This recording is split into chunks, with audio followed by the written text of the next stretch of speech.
It's the Bob and Tom Show. Snail Man, Snail Man, Snail Man, Snail Man. Yes. Ladies and gentlemen, my name is Dick Mango. I'm driving down the highway. Thank you, ladies and gentlemen. Some guy's in front of me. Oh, yeah. The speed limit is 60.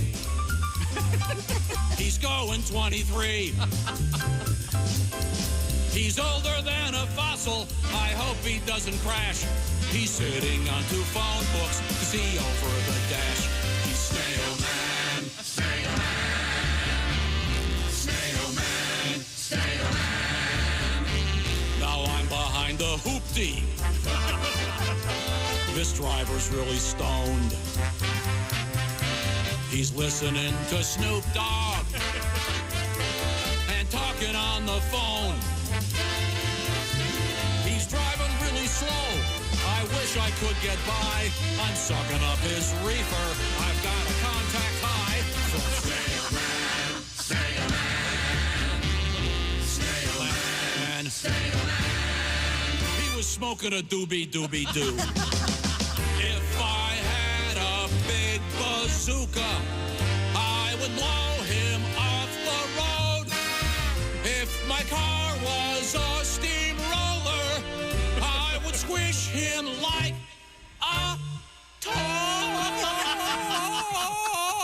Yeah! Snail Man! Snail Man, I think I just blew out a testicles. Snail Man! Snail Man. We just left a big party. Now I'm driving really slow. 'Cause I picked up this hot chick. And she is good to go. She's reaching for my stick shift, but she's not switching gears. She flashes me a smile, and her head disappears. Snail Man, Snail Man, yeah, baby. Snail Man, Snail Man.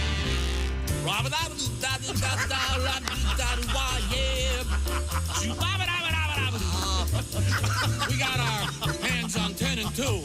Hers on my 10. Mine on her 2. I would have said 10 and a half, but I don't want to brag. Thank you, ladies and gentlemen. My name is Dick Mango. Well, if there's anything funnier than Dick Mango scatting, I don't know what it is.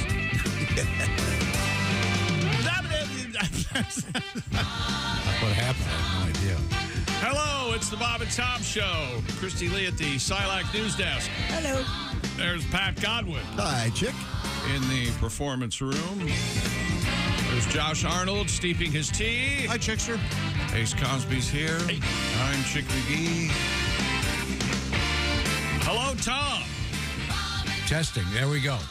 These things all are set. on. Yep. We are ready to rock. We are live. Christy continues the stripes today, vertical. Yeah. Not sure what that means. I like the stripes. Thank you. Is that a good thing? That kind of the in thing this year?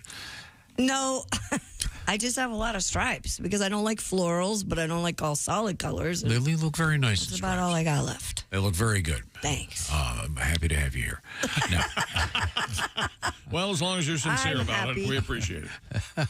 no, I didn't know you didn't like floral. I just asking as a minor observation. Josh has He's his right. service station shirt on that you Yeah. got us. It Yeah, I says love Josh those. right in case we forget his name. There it is. I'm with you, Pat. I love it too. Josh. Very convenient.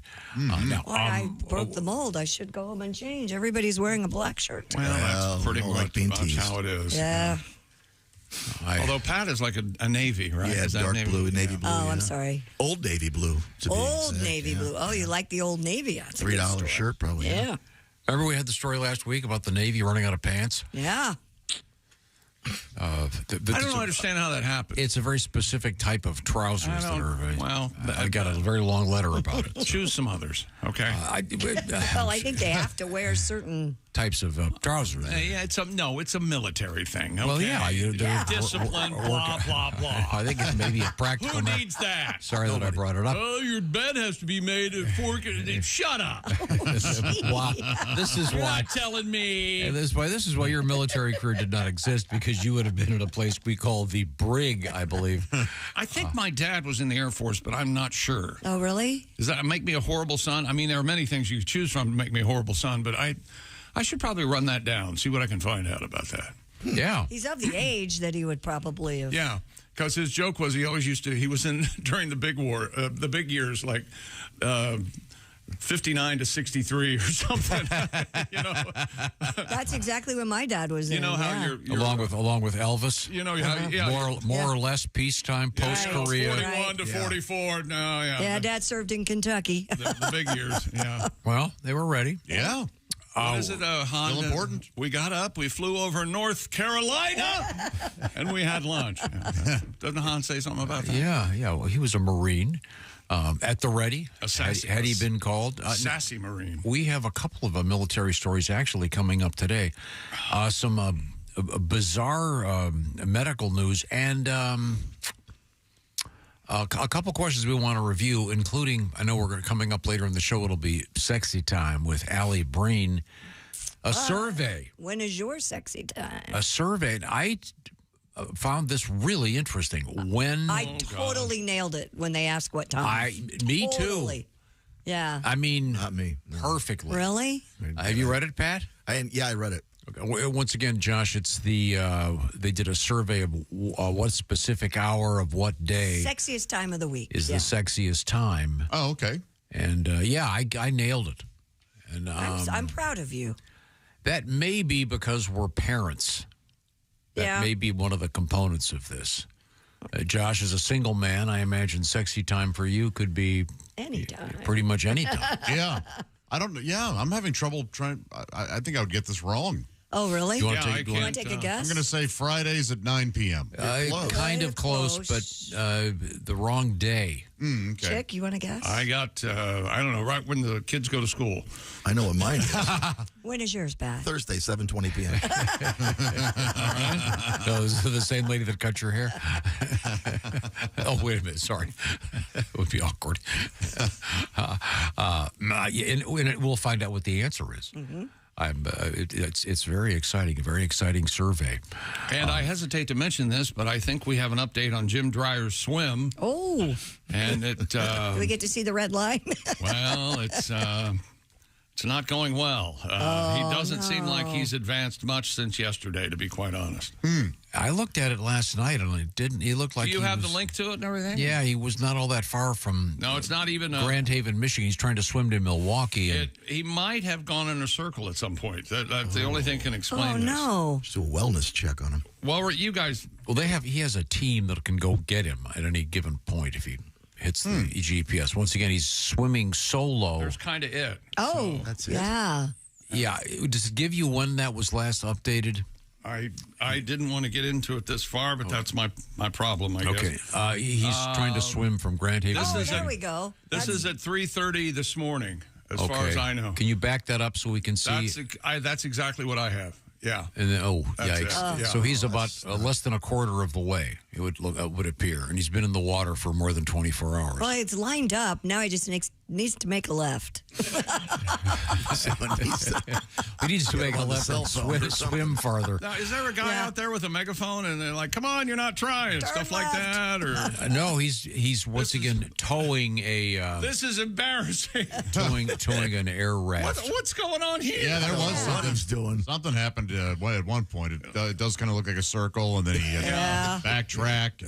Is he hallucinating? He could be hallucinating. Well, see, he That's talked exciting. about the fact that he was hallucinating being in the water that long. Yeah. Well, good luck, John. I'm a fiddler crab. Fiddler crab shouldn't be trying to there- swim across them. Are there critters that can bite you in that lake? Oh boy, are there? Not really. Oh man. Okay. I mean, I suppose technically, he's got to watch out for freighters. Okay. That Freighters? I knew it was you, Freighter. All along. Fishing with Freighter. I like. That's my favorite joke. I thought it was you. You don't come to Vegas and talk to a guy like Mo Breen like that. Godfather, ladies and gentlemen, for those of you who don't know. We did 1 and 2 there. A really bizarre connection. Hey, how dare you? They know. No, okay? not everyone Yes, knows. they do. They're guys they know. So we'll try to check in with Jim and his swim once again. He has completed a swim across Lake Michigan. Would you feel bad if you were checking in with Mr. Dreyer as he was swimming and he got saved, but he started to drown while you were talking to him? Would that be a problem? It's not drowning. You pumped the brakes there. I did. I did. You stop the interview, say, Jim, you might want to grab a hold of your raft. Or... Well, I Gurgle, think that gurgle. many times here in the great state of Michigan. Jim, my gosh. I think the I water. wanted to talk to Mom and Tom. I was hoping the waters you were swallowing were those of at least of Wisconsin, indicating you'd gotten to the halfway point. Is At there one a point, buoy that shows you when you're halfway there? was he dealing with 11-foot swells at one point? Didn't we talk about how one of the last times? think this whole thing's swell. It's getting real rough out there. Something insane. I think it's also a little chillier Yeah. than it's been I saw my breath this morning. Check local listings. recently. So anyway, we'll find out more. Speaking of which, to move to saltwater, the most recent Titanic expedition is back. It's been quite a few years since they were down there, and they did a. Is that the headline I screamed no at when I saw it over the weekend? The Titanic is really starting to decay. Yeah. Really? Yeah. Yeah, the Salt famous water will eat it up. the famous railing on the port side has fallen off. The King of the World? By the bow, the King of the World, just gosh. to the That is aft, if you will. Paint me like your French lady. That's also in The Godfather. Right now, we're going to talk about the coziness of not diving in the Titanic, but just relaxing and watching it on video in your living room and feeling very comfortable thanks to our friends at Simply Safe. Simply Safe. Have you ever had a sense of unease when you leave your home? You think, did I leave a pot on? Did I leave a back door open? Did I leave a cat on top of that cake I baked? Well, you can check in with Simply Safe. I've got 9 cameras. If I have that feeling of unease, which I pretty much is my gasoline, I check on my Simply Safe app. And you've always wanted to direct. check in and see it. I've always wanted to direct. Don't you want to strangle people when they're being interviewed? And I will some direct actor. Oh, do you want to direct that you've been kissed by God? And I needed a security system in my home, and I deserved the best. That's why I did the homework and the research about 10 years ago, and I landed on Simply Safe, the do-it-yourself home security system. You pick how many sensors you want, some cameras and glass breaks and all sorts of sensors, carbon monoxide and freezing and a sump pump sensor. With Fast Protect technology from Simply Safe and Live Guard protection, Simply Safe agents can act within 5 seconds. High-definition cameras inside and out. They receive your alarm. They can even see and speak to intruders and stop them in their tracks. Hey, put that down. That happens within 5 seconds. You'll never be locked into a long-term contract, neither. You can cancel anytime, pricing transparent and affordable at less than $1 a day, no hidden fees ever. And Simply Safe has been named Best Home Security System by U.S. News and World Report for 5 years running, and Best Customer Service and Home Security by an outfit called Newsweek. Easy to install and activate your Simply Safe system in less than an hour. I've done it 2 or 3 times. And you could choose, though, a professional installation from Simply Safe if you'd like. Protect your compound with 50% off a new Simply Safe system. That's 50% off plus a free indoor security camera when you sign up for Fast Protect monitoring. Just visit simplysafetom.com. There's no safe like Simply Safe. Thank you very much, Chick McGee. Coming up, I want to touch base again on the sausage red flag for the economy story when we come back, because it's kind of breakfast sausage time. And this is an interesting indicator, and we have a request for a little sausage music coming up. And, Pat, I know you've got some good songs for us today. I certainly hope so. Your teaser is ranch dressing. Oh, I got one for Okay, that. good. This is the Bob and Tom Show. Ladies and gentlemen, Bob and Tom. Guess how much this book costs? 180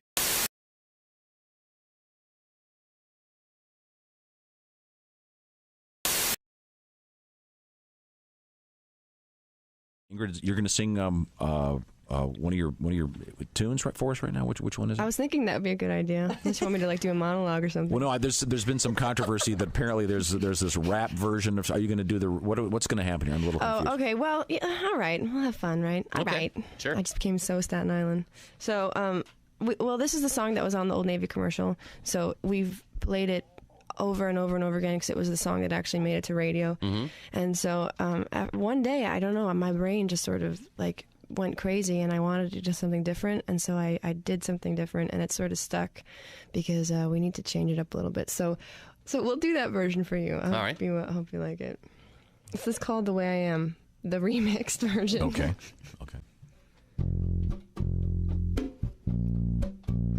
I can't believe I'm doing this. All right, stop, collaborate, and listen. Ice is back with a brand new edition. Something grabs a hold of me tightly, flow like a harpoon daily and nightly. Will it ever stop? Yo, I don't know. Turn off the lights and I'll glow to the extreme. I rock a mic like a vandal. Light up the stage, wax a trump like a candle. Dance from a speaker that booms. I'm killing your brain like a poisonous mushroom. Deadly when I play a dope melody. Anything less than the best is a felony. Love it or leave it. You better gain weight. You better hit bullseye. The kid don't play. If you got a problem, yo, I'll solve it. Check out the hook when my DJ revolves it. Oh, yeah. Ice baby. Uh-huh.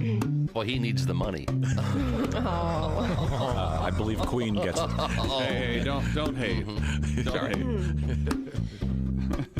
In West Philadelphia, born and raised, on the playground was where I spent most of my days. Chilling out, maxing, relaxing, all cool, and all shooting some b-ball outside of the school when a couple of guys were up to no good. Started making trouble in my neighborhood. I got in one little fight, my mom got scared and said, "Where the auntie and uncle in Bel Air?" I whistled for a cab, but when it came near, the license plate said fresh, it had dice in the mirror. If anything, I could say that this cab was rare, but I thought, nah, forget it, you're home to Bel Air. I pulled up to the house about 7 or 8, and I yelled to the cab, "You're home, I'll smell you later." Went to my kingdom, I was finally there to sit on my throne.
Voice this morning. Yeah. Ingrid and her band is sounding great. Very nice mix, too. Thanks to all of the technicians here. Did such a nice job. That was very good. It really sounded great.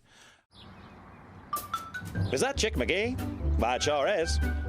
Chick McGee, who knows that an annuity from the folks at Silac Insurance Company means a retirement check in his mailbox every month. Chick works on perfecting his mailbox opening technique. Easy, Mr. McGee. Don't blow that elbow out. Chick isn't quite retired yet. He's just practicing for it. Because one day, Mailbox McGee will be taking his retirement the easy way. SILACINS.com. Silac Insurance Company. Hello, my name is Alexa. If you have a smart speaker and what to hear, Bob and Tom Radio, just say, Alexa, play Bob and Tom Radio on TuneIn. Now, you try it. Alexa, play Bob and Tom Radio on TuneIn.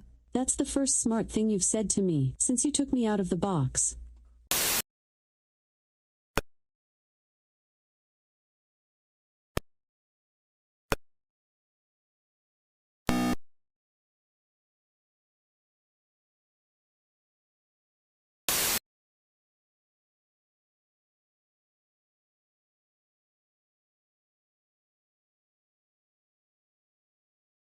What do you get when back to the Bob and Tom Show?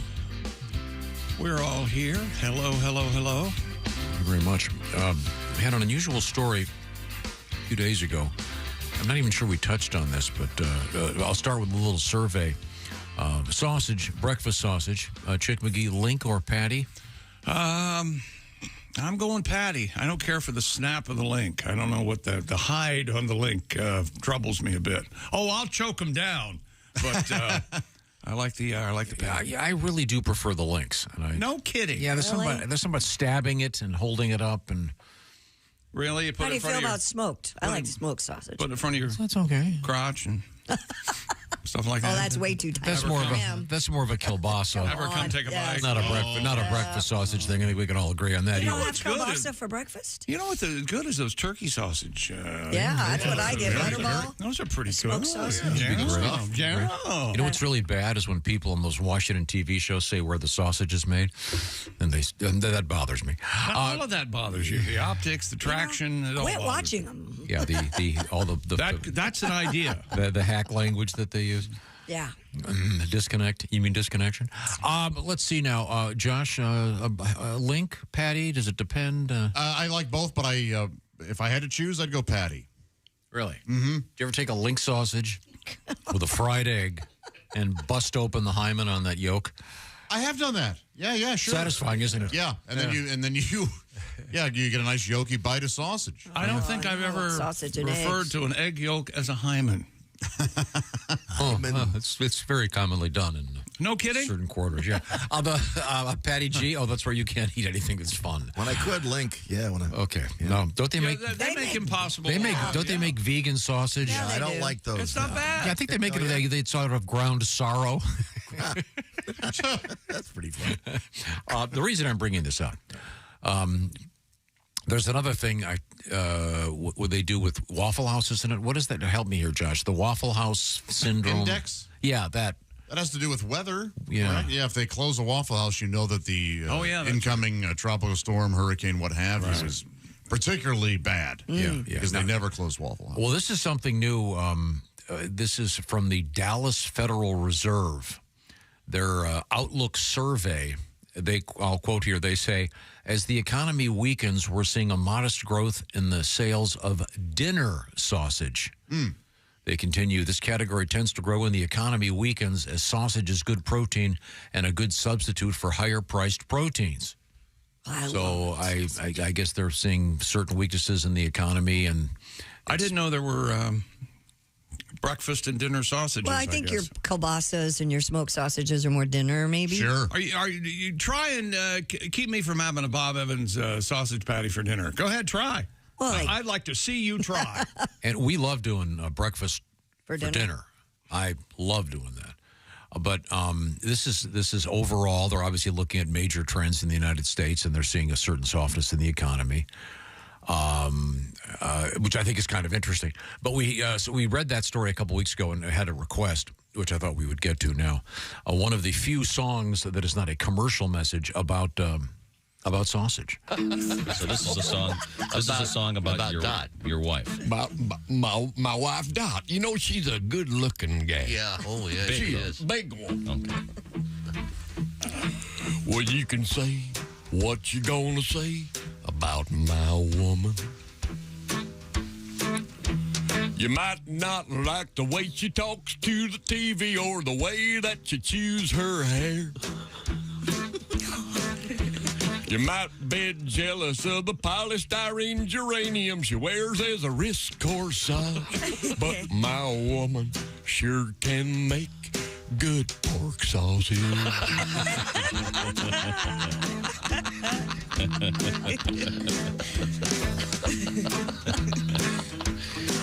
Well, you can say what you gonna say about my woman.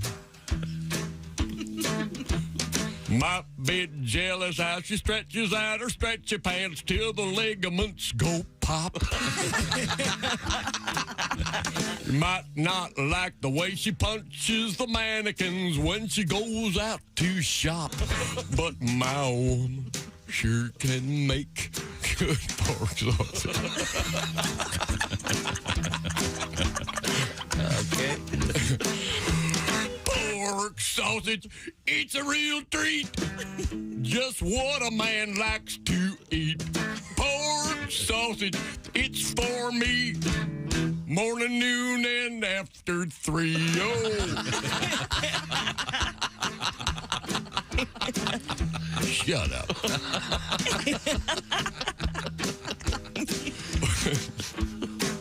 Well, you can say what you're gonna say about my woman. You might not like the way she dances the hula dance in a non-traditional style. You might not like the way she spits out her pickled eggs as people do walk by. But my woman sure can make good pork sausage. Dash ampersand with Haywood Banks on the guitar, a little tribute to pork sausage, and a tribute also to the Dallas Federal Reserve's Outlook survey, noting that our economy is weakening, and the indicator is that dinner sausage is up in sales. All right. I believe, was it you, Josh, that said it's a brat summer? Yes. Yes, that's right. Yeah, very good. Referencing a current hit song. Oh, by the way, speaking of things made out of pigs. Yeah. The Pigskin Pro Football Pick'em competition is up and running. You got to get to this today. It's brought to you by Steven Singer Jewelers. And you can make your picks today. What am I talking about? Go to bobandtom.com. It's right there on top. Make your picks, and you could win a $500 gift certificate to Steven Singer Jewelers. Each week we give one away. Everything starts tomorrow night. And you just pick all the games. And just pick the winners. Don't worry about the spread. And then each winner will also get to pick against Chick McGee in the shoe-in of the week. And there's ready for some football? There's some tiebreakers, et cetera, et cetera. But it's a simple process. Once again, go to bobandtom.com/contest. We'd love to hear from you. And we had lots of winners last year, and I'm sure we'll have lots of them, including one this week. Chick, real quick, in the world of the NFL, when does everything start? Tomorrow night. Chiefs host the Ravens. And then Friday is the Brazil game. Sao right? Paulo, Brazil. Eagles and the Packers. That's right. Wow. Real bad idea, but that's who the hell am I? And I read somewhere it's been 40 years since they've had a Friday night opener or something. Well, crazy. they tried to stay away from high school football. Sure, yeah. They tried to stay away from it. Yeah, but I don't think they give a damn anymore. They went ahead and retook Christmas Day. That was kind of a gentleman's agreement between the NFL and the NBA. The NBA owned Christmas Day. That has been long the tradition, but the NFL has said, nope, here we come. Netflix is going to show some, remember all this. We've covered all this. It's all, and now it's becoming a reality. Well, how many different... Oh, God.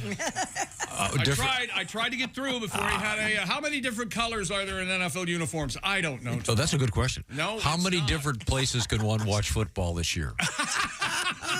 Many. I mean, isn't it like 10? I don't know, Tom. I mean, there are so many different places to go. Yes, there are many. Yeah. Didn't used to be. No questions, he said. No questions. I think it's a fair question. How many places can you watch anything anymore? Other than ABC, NBC, CBS, and PBS, if you're lucky, and an independent. Remember those days? Right. Now, yeah. Which one was the major? Don't keep doing this. What did you had the dish, right? Are they out? I can't keep track. You don't need a dish to watch Sunday Ticket anymore. No. Okay. Time was you did. Okay. But you don't see, there's the interesting thing. Remember when the dish came in, because the guys who invented it, they worked around here, and they came in and brought the dish in, and they said, you can watch your favorite NFL team all across the country. And it was amazing, and I got it, and I was... When did you think you saw the day for that to be invented, a dish the size of a pizza, and then you get to the other side of that when it's outdated technology? Isn't that amazing? Yeah. Except if you live in a place that doesn't have Wi-Fi. Oh. Because how often have you gone, well, this is it. This is the new, this is the technology to stay. We can't get rid of technology. We can't get rid of this technology. Right. They figured it out. This is the best it'll be. I remember thinking that about CDs. Absolutely. CDs would never go Remember away. that meeting and they brought in the $6,000 CD player? Now I think you can get one with green stamps because they're kind of a dime a dozen, and no one has one. I don't think you chuckling about it helps anyone or anything. At some point, they're going to be expensive again. Oh, sure. Like VCRs. Yeah.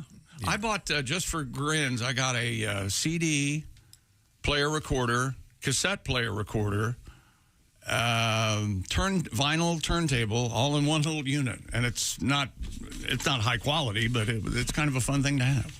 Oh, I don't think it has 8-track. I don't think it has 8-track now that I think about it. But in any event, we'd like you to make your picks. Once again, go to bobandtom.com/contest because things start tomorrow evening. Sorry, now you can take over. It's your turn. No, you. Time now for things we learned on the Bob and Tom Show. At last, a happy subject. Did you hear what Brian Kelly, head coach of LSU, said about this segment on our show? No, what'd he say? Pay attention. And we're sitting here again talking about the same things. What do you think about that? Well, it gives us a chance to play this again. She acts sort of teenage, just in between age, looks about 4 foot I think this guy's a great singer. Well, you're wrong. Oh, she's just small fry, just My dog has more soul than this guy. Gidget is the one for me. Gidget is the one Yeah, for me. that's James Darren, sadly passed away at the age of 88. I like that song, too. But I mean, that particular, it's not my thing, but that sort of, you know what I'm saying? Lounge that style. That kind of Italian... Crooner guy, the Perry Como. You know, Italian-like. Yeah. I'd listen to him do some Christmas carols or something. Yeah, exactly. He's Italian, James Darren. Okay, I don't think that's his real name, probably. James Darren is not his real name. What is it? What is he? Yeah. Ralph Pizzeria.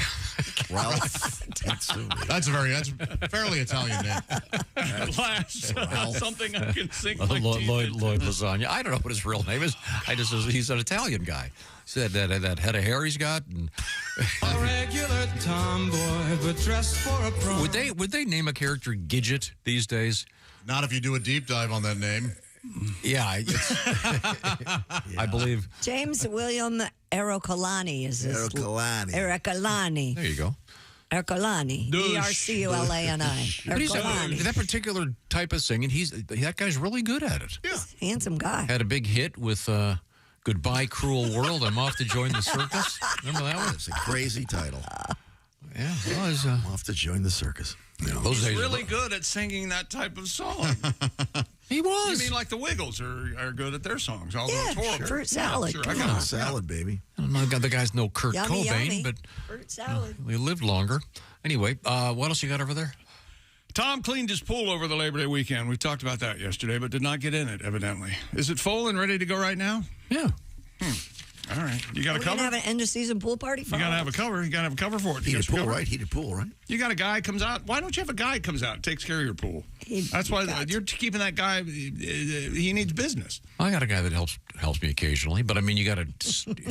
This is my first pool in I can't my see long you. life. You get that big stick with the net on it, and you get the leaves off. It's fun. I can't see you being able to take care of a pH level. Okay, I just I don't do that. Of course not. I don't. I did write a really nasty letter. No, I don't think you're doing anything with this pool except getting leaves out of Skimming. it, like a maniac out there mumbling to yourself with the pool skimmer.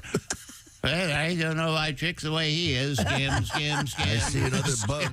I did write a curse-filled letter to the app that is on my pool.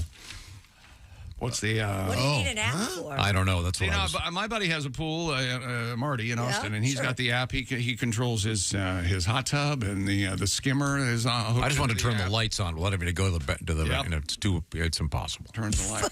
I hired a consultant to come over to. Could someone who wasn't you turn the lights on instead of not saying a crap? Try to Finn. She'll figure it out. The company changed their app, and This is my favorite thing. I logged on, and it goes, we've changed. You got to log on the new thing, and then you have to get your IP number, and then you have a sperm sample from the Pope, and then you have to have one of the engineers at NASA come over to your house. Was when the new guy took over at Starbucks, because every damn day he'd have trouble with the Starbucks app. And what would you think if he was having trouble with an app? What would you think? Is it the app's fault or him running it? Him running. Of course. Okay, and when they hired the new guy at Starbucks 2 weeks ago, the first thing he said was, we got to fix our crappy app. God. First thing he said. Oh, you're the CEO guy? The CEO. That was the first thing he said. Morning of my life. You know, he's going to work from home, the CEO guy.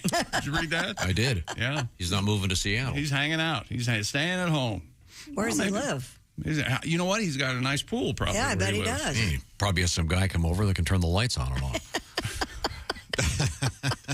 You know what? You probably could, too. What? I'm curious. I'm curious. So the girls were swimming. It was after dark. I wanted to turn the lights on, and the app doesn't work. Yes, okay. So what about that situation in your brain, after all you've been through, you said, I'm going to handle this. I'm going to turn these lights on. Did you actually think you were going to succeed at some point? Yeah. Well, that's foolish. I went to the app, and they said, we've changed. Now you have to download Pentair Home. So don't you have a keypad outside somewhere? A switch? Yeah, the switch is way around the back. You have to go through the jungle to get there. I was really concerned about running into snakes. That's snakes. Oh, man. There's coyotes back there. You don't live in the Delta. I know there's a raccoon. There's a raccoon nest back there. Saw a coyote one day and a fox. Lives on the bayou. This app is. I'm supposed to be able to turn the lights on. I know this is. Did you move to the Everglades and we didn't know about it? I'm just saying that I went to the app. I go to the app and they go, we've changed. Now you have to download blah blah blah. And then I had to get my IP address. I didn't even know what that was. That took me an hour. This goes hand in hand with what we've tried to tell you. What upsets you most? Movies and stuff like this.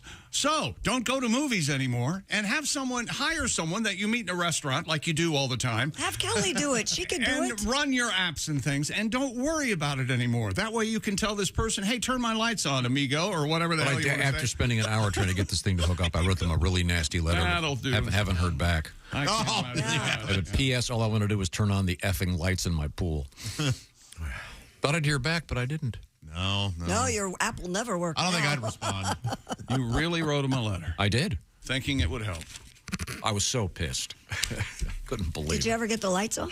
Yeah, after climbing through the jungle and going into the back and opening up this big case and searching around and finding the right button. Well, I'd just give me a switch. Forget the app. I'm with you. I am too. If it's a light, give me a switch. They're overcomplicating it. Usually they're on the inside of the house, right by the door. Yeah, that one doesn't work. Out. And there's one. National Lampoon's Vacation. Remember? A brand new home. Time out. Yeah. That one doesn't work. Yeah, there's one on the porch. It doesn't work at all. Hasn't worked since day one. Have Mark fix it. Why do you continue to use Mark? It's not Mark's fault. It's someone else. Someone else put that in. Yeah, and you did talk about Mark a lot. It's not his fault. I can't remember it's been a positive. All I said, there's a lot of problems in the world. Worrying about my pool lights really isn't one of them. I'm not really a pool owner guy. Hey, I hope you're listening to us right now on the Raycon earbuds. Maybe you can hear my frustration. And, everyone's frustration. I don't want to be a hog and think that I'm the only one being frustrated. But, hey, if you don't have a pair of Raycon everyday earbuds... Can I give you a sample? Quite simply, what's wrong with you? If you have the Raycon earbuds, this is going to sound a lot better. It's not... The worst. Sounds like a serial killer. I'm off to join the circus. Oh, man. This is what plays in insane people's heads. Imagine being What is it's hilarious. Pat, what is that? Is that, or is that like one of those tiny sort of organs, flute things? Not a harmonica. It's terrible. Yeah. I can't. Here, start that again. I can't see this scene anywhere. Go ahead. Oh my God, that's my song. Turn it up. Yeah, man. It's like Saturday at Gacy's. Yeah, that was the scene while Gacy was putting on. If you were making a horror movie, don't go in the crawl space. Josh, when you make your horror movie, is there some way you could get the rights to that song and play that as the guy's putting on the clown makeup? Just outrageous. It had no business being on the radio. No, that's terrible. Imagine producing that. What song is that? They play at the beginning of Get Out when he's out collecting people. What? I don't remember. I'll have to look that up. That's a great movie. I'm sorry, we were talking about the Raycon earbuds. Raycon Everyday Earbuds. They've just launched their upgraded model, the best-selling Everyday Earbuds, the official earbud of the Bob and Tom Show. We received our Everyday Earbuds in brand new colors: blush violet, forest green, royal blue, and classic black. Suitable for anything in the evening. Raycon's upgraded Everyday Earbuds. Now you get multi-point connectivity. It lets you pair with 2 devices at once, plus new quick charge function and active noise cancellation. And the ergonomic earbud shape fits the widest range of ears, and optimized gel tips gives you a cozy custom fit. I say every ear ever made fits Raycon's. And they offer a 30-day happiness guarantee, or vice versa. Buy Raycon.com/Tom today to get 15% off your Raycon order plus free shipping. 15% off and free shipping at buyraycon.com/Tom. That's buyraycon.com/Tom. All you dog walkers, the perfect earbuds for walking dogs. Then you grab your dog's ear flaps and go, "This is the greatest day of my life." We're coming right back. It's the Bob and Tom Show. Thanks for listening to the Bob and Tom Show this morning. Catch any part of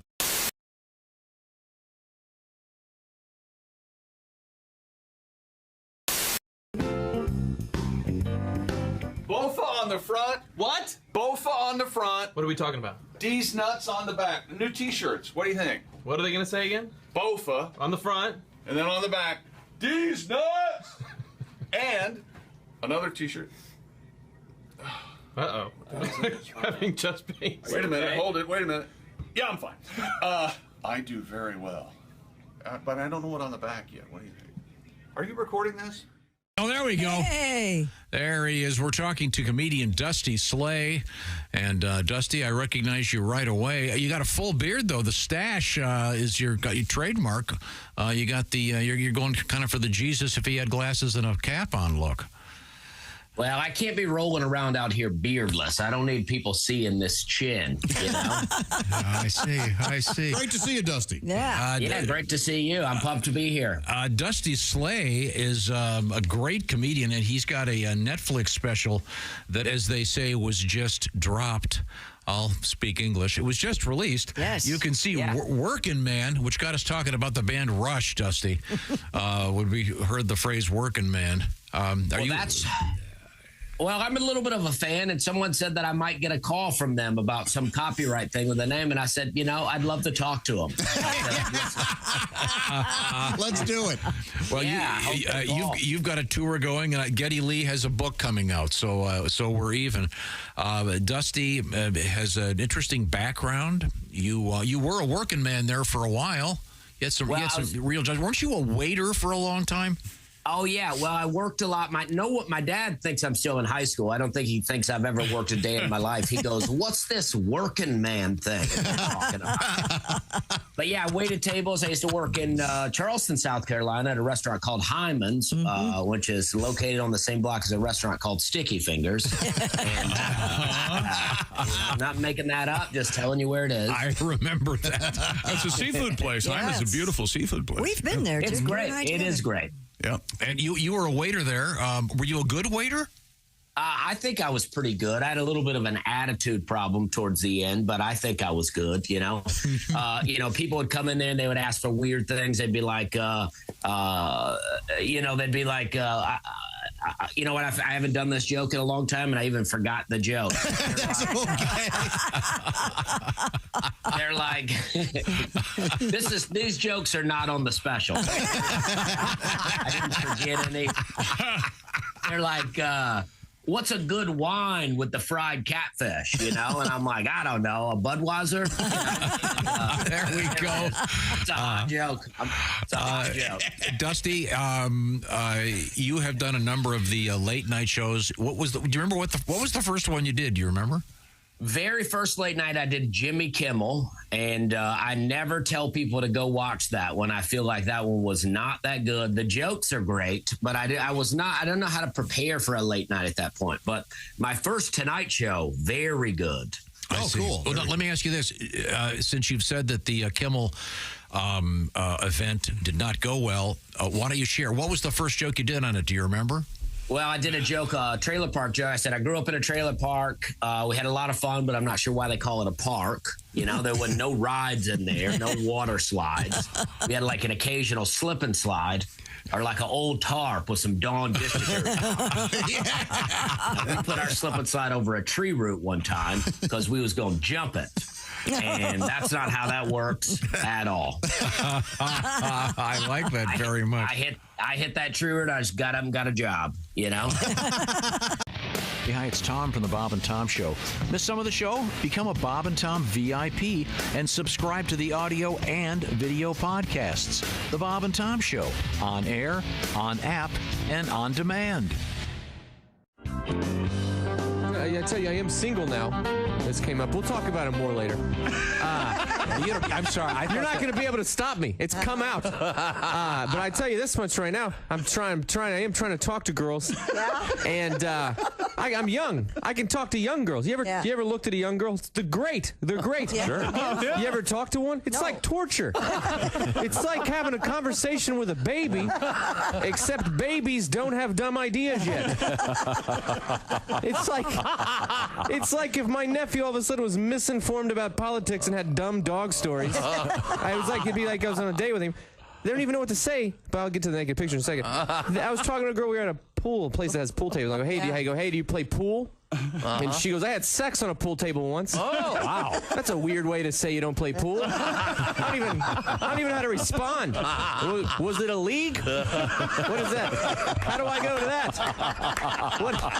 I'm glad I didn't ask if she played ping pong. Yeah.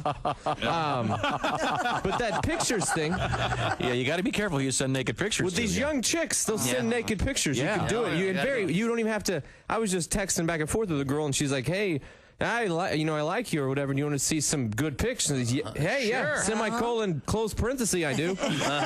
And then she sends a few of them. And I'm like, hey, these are hot. Yeah. And then she's got short hair in one and long hair in the other.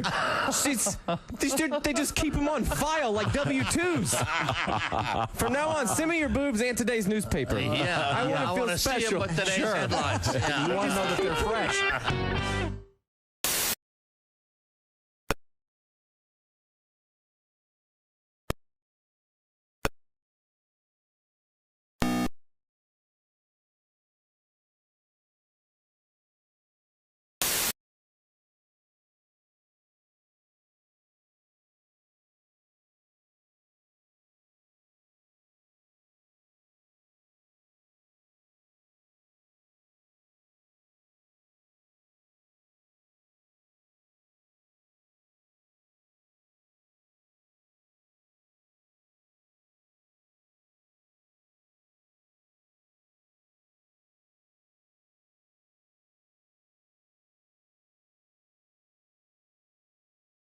February is Black History Month. The foldout had a foldout.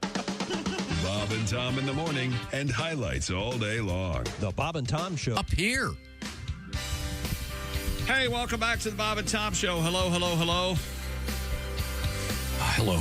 That's Chick McGee at the Dude Wipes Sports Desk. Let me tell you about Dude Wipes. Tell me more about Dude Wipes. What's going on back there? You still using toilet paper? Let's put it this way. Lincoln used toilet paper, okay? Mm-hmm. Stop it. Yeah. Full of splinters, too. Dump that roll. Wet cleans better than dry. It makes good science. Try Dude Wipes for the best clean, pants down. I've started to look forward to my Dude Wipes. I look forward to that sort of procedure. What do they call that? Process. I look forward to that anyway. But now, even more so with my Dude Wipes. And coming up, this is not a joke, Dude Wipes is going to have the so-called Dumpkin Spice for that extra special scent and feel down there. Once again, thank you to our friends at Dude Wipes. And I want all you dudes and you fifis or dudettes, whatever you like to be called. I don't know if Fifi ever caught on. I know that's a frat thing, but I know Dude is there. Yeah, Dude's been around for a long time. I think Dude and Cool have always been there, and I think they always will be there. Yeah, but ladies and gents, to put it another way, don't forget you can do our special pro football pigskin pick'em contest every week. It's a new week. And every week, $500 in the form of a gift certificate from our buddy Steven Singer at IHateStevenSinger.com. Just go to bobandtom.com/contest. Get those picks in because the NFL season starts tomorrow night. And now we return to Chick McGee across the way. I can see him from here. Once again, a bucket of handsome happening here on the show today. You got your Pat Godwin. You got your Josh Arnold. A big slop full bucket of handsome. Your Ace Cosby. They're all handsome gents. Right, Pat. Christy? Yes, of course. Now, if we're a bucket of handsome, what would you call the group of attractive ladies? Whorehouse? Please. That's not nice. No. Don't, please not. Or you've never been to a nice whorehouse. You're right, I haven't. Trader Joe's. Oh, there you go. Yoga studio I go to. There you go. The Hots and the Joes. The Hots? Oh, yeah. I see many Hots when I go to Joe's. Look at all these Hots. The hot ladies of Trader Joe's? Is that a thing? Or please tell me you just came up with it. I just came up with it. I think we can start this. Back in the day... Hots at the Joe's. Back in the day, Playboy magazine would always do those odd aggregations. It would be like... obvious ones like the girls of college cheerleading, The girls of the Big Ten. Or yeah, whatever. but then every once in a while there'd be one crazy one. The girls who deliver pizza. And they'd be these now, naked women. I want to point out what just happened. Josh came up with something brand new. Yeah. Hots at the Joe's. Right. Talking about what does Tom do? Immediately yank us back into the 60s and 70s. Well, in Playboy magazine. Well, now see what I was going to say, Josh. Then we could do these days. They would do. They would call it the girls. Forgive me, the girls of Trader Joe's. Yeah, there might be a subreddit out there of hot Trader Joe's customers. Or employees? Yeah, they're cute employees. And I've said this, for whatever reason, the people who work at Trader Joe's are the greatest people out there. They're so nice. It must come from the top. It must come from the top. They must have So great friendly. management. Very. Yeah. Always. Doesn't seem forced. Friendly and natural, yes. Yeah. Was that right? Are you sure? They're doing terrific work. And I must have a recommend great interview their process. pizza dough, by the way. Often I will go and get all the ingredients to pizzas and for $50 make 2 pizzas in my kitchen that I could have bought for $10. No, but the kids are but having it's fun. fun. I know. But that's a good pizza dough if you're looking. They've got a lot of so- great products. We could do a whole show on that. So do we come up with a title for a group of ladies? No, we didn't. We're not coming up with names for groups of things like pods of whales or bitters of comedians. We're not doing it. You would hear Bevy every now and again. Oh, Bevy of Bevy Beauties. of right? Yeah, Bevy of Beauties. I like that. Don't encourage him. Okay. Maybe some radio term. He's not done. Like what? Well, this is I can't think of it. I can't think of everything. I'm giving you a concept. You have to give me an idea. How about this? We come up with crazy music that serial killers love. Oh, That's my topic. You mean like- played this one?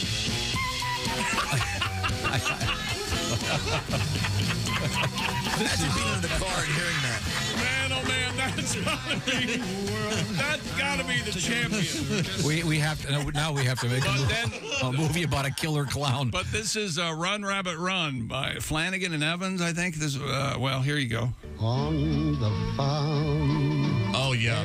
Every Friday. Chilling. On the This is from Get Out. Especially in the context of that film. Is this where he's walking the streets? Yeah. What's that movie about? Yeah, Pat, what is that movie about? I'm not going to say. Oh, about an hour and 45. Oh, my It's impossible to sort of tell you. It's a rip-off of the Stepford Wives. Hardly. That is Once again, Ace, you've nailed it. that is an inaccuracy of information. Is Unbelievable. What that's called. Unbelievable. It's a very very good movie. Okay. And it's Funny, creepy, socially interesting. Okay. But it's hard to say without giving it away. All right. I'm sorry. What else have you got over there, Chickster? I do want the DoorDash person to just drop the food and leave. No ringing doorbells. No. That's Hey, you know what else they unreasonable. do? They message you. Hey, I'm picking up your food. I don't care. That's because they're being nice. You're lucky that they're working out there bringing you your food. There are Tom kind of has a point here. Chick, you may have what I do have sometimes. This is probably I really great customer service. Overly good. Irritates the hell out of me a lot of times. And I think it goes. We feel like if we were to talk to a therapist about it, yes. we don't deserve that sort. We of don't deserve anything right. like that. And you don't. That's why Tom's not my therapist. So there you go. Of course you do. That's why you're who I talk about with my therapist. It's about time a therapist said no to you. or maybe looked at Wait a you. minute, what scenario you got? The therapist is telling me no. All right. Okay. Yeah, or maybe you should leave. There's nothing I can do to help you. We're coming right back. You know, they have been making that little circle around the side of their head with their finger when I'm talking. Do they hit play on a certain song as you're talking? You know, I did. I told Tom this is true, and someone else has said this since then, but I saw the therapist looking at the clock behind my head, and I didn't go back. I couldn't go back. Okay. Therapist just thinking to himself, just humming a little song. All right. Goodbye, cruel world. What other songs from crazy serial people? Okay, good. Yeah, okay. When we come back. This is the Bob and Tom Show. Hey, thanks for listening to the Bob and Tom Show this morning. Get a look at today's show on our YouTube channel.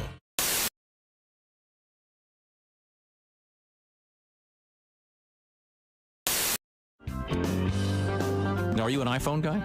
I wasn't. And then I fell victim to the iPhone conspiracy, which is I've decided my wife was an iPhone user. She's a Mac. She's the Mac one. We're not compatible in almost every way. And so your wife's a Mac person. You're a PC guy. Yes. Yeah. Because you're an engineer. Isn't that typical? Yeah. Most engineers are PC Engineers like people. to get in and mess with things, and it's really hard to mess with things in a. And all the engineers here in this building are PC people. Yeah, because you can get into the. Another reason I don't socialize with. Yeah. I'm sorry. Well, they don't socialize, period. So don't That's take it true. personally. I'm sorry. Yeah, there you go. But for years, I've been trying to get her to PC, and she won't. So she's had the iPhone forever, and I decided now I'm finally an iPhone user. I had a BlackBerry forever, but I'm now an iPhone. The iPhone people, it's a religion based. They are the Jehovah's Witnesses of the 21st century. Oh, it's a cult. They come up to you. If you have a BlackBerry, this is what happens to you. Is that a BlackBerry you have there? Has anyone talked to you about the iPhone? Yeah. Have you accepted Stephen Jobs as your Lord and Savior?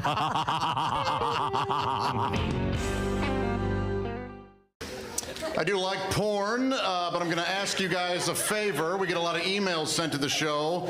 You can stop sending me porn clips, okay?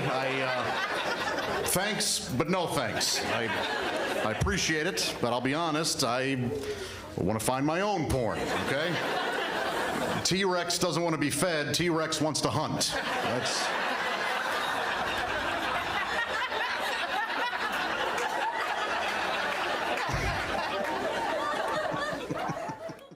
Now, Donnie, I know that you're wearing a Christmassy kind of shirt, but this isn't a Christmas song next, is it? No, this ain't a Christmas tape. This and I want one of them camel toe shirts for Angel Skinners. Okay. Because it is a holidays. I'll be seeing her, not by choice, but I will be seeing her. Ain't seen her since her last intervention. I caught her cheating on me again. Oh, no.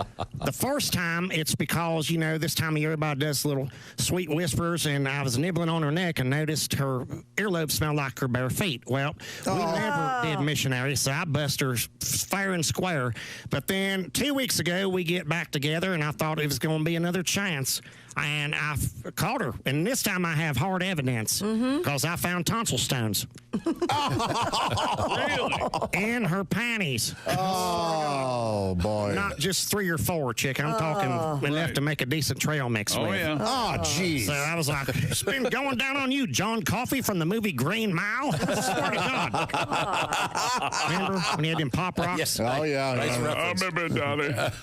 Well, Donnie, so that explains exactly what this song is about. That's what this tape's about. The first time I met her, when the love was tender and purely platonic, from Donnie Baker and the Pork Pistols. Oh,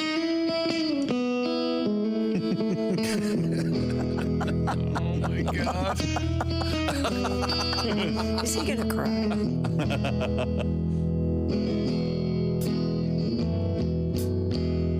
Well, they couldn't afford air conditioning. So she never had company. Her road man worked for organs, so at least she was bug-free. At the start, sort of changed later.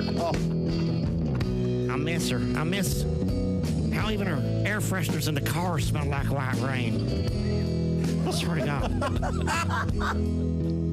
Her dad went to work that night now. Never forget it. And my pants got real tight. Looked like my Zebos were building a beast.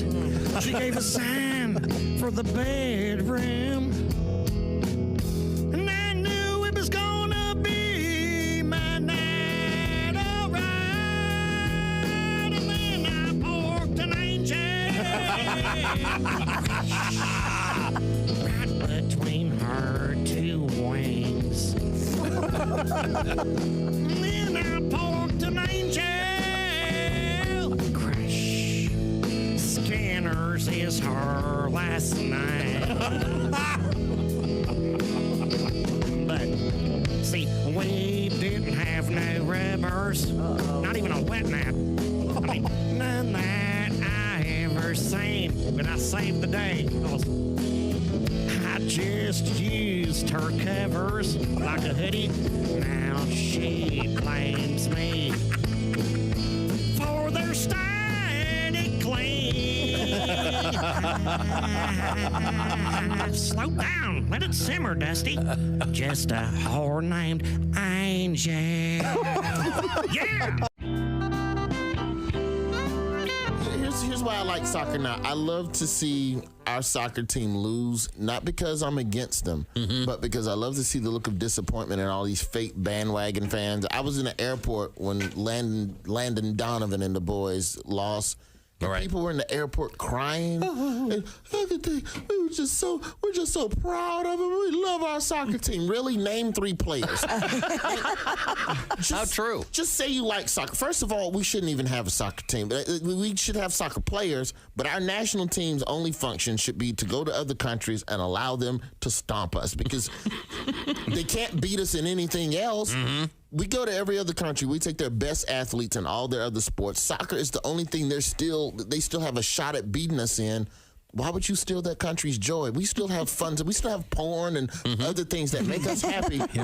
A tremendous sport. Yeah. These other countries, all they have is that. And the last thing they want to do is lose to somebody they hate in the sport they perfect. How pissed would you be if the Lakers lost to Al-Qaeda? Like, you understand? Bob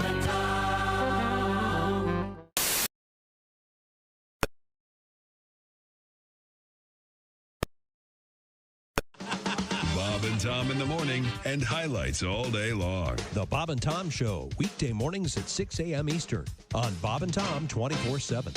Hey, Alexa, how can someone listen to Bob and Tom radio on a smart speaker? Just say, Alexa, play Bob and Tom radio on TuneIn. TuneIn? Correct. Alexa, play Bob and Tom radio on TuneIn. 24/7? All day, every day. Welcome back to the Bob and Tom Show. They call him the Raisin. Christy Lee at the Silac News Desk. Hi. I don't know. There's Pat Godwin. Hey, Chick McGee. Josh Arnold is here. Chickie. There's Ace Cosby. Hey. Willie Griswold's in the house. Hey, man. I'm Chick McGee. Hello, Tom. Hello, Chick. I want to remind everybody we've got our NFL thing up and running. It's the Pigskin Pick'em, and you can make your NFL picks. Pick all those winners because every week we're giving away a $500 gift certificate to Steven Singer Jewelers. Be part of it. Go to bobandtom.com/contest. I give the floor to you, Chick McGee. All righty. We got to get back to this. We haven't even really done anything. We talked about whore trucks being even more popular than ice cream trucks in suburban neighborhoods. Honey, the whore truck's here. Honey, come on. Can I have some money for the whore truck, please? All right. Please. All I want's a blowy. That would be such a funny scene in a movie. I just want a blowy. One blowy. Don't spoil your dinner. Hey, that reminds me. Those and ice cream treats are interchangeable names, right? Chocolate blowy. Sure. Nuts on top. You think there's a vanilla swirl? That's right. That Spider-Man thing. Yeah. Some kind of naive place that they inadvertently named something the chocolate blowy.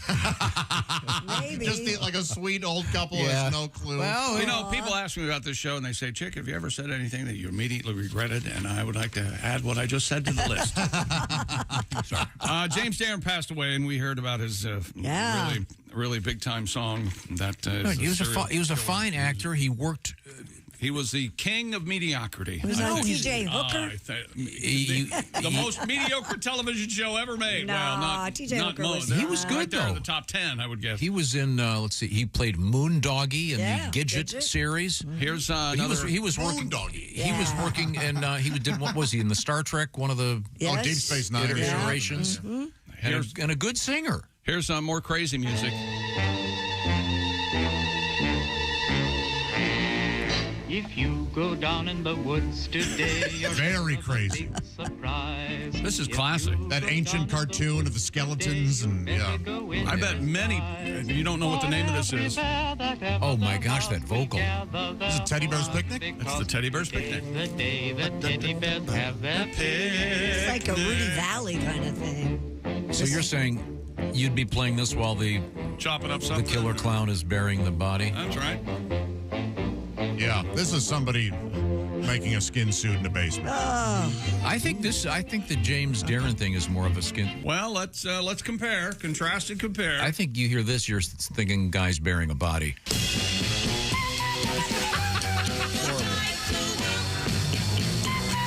See, I hear this one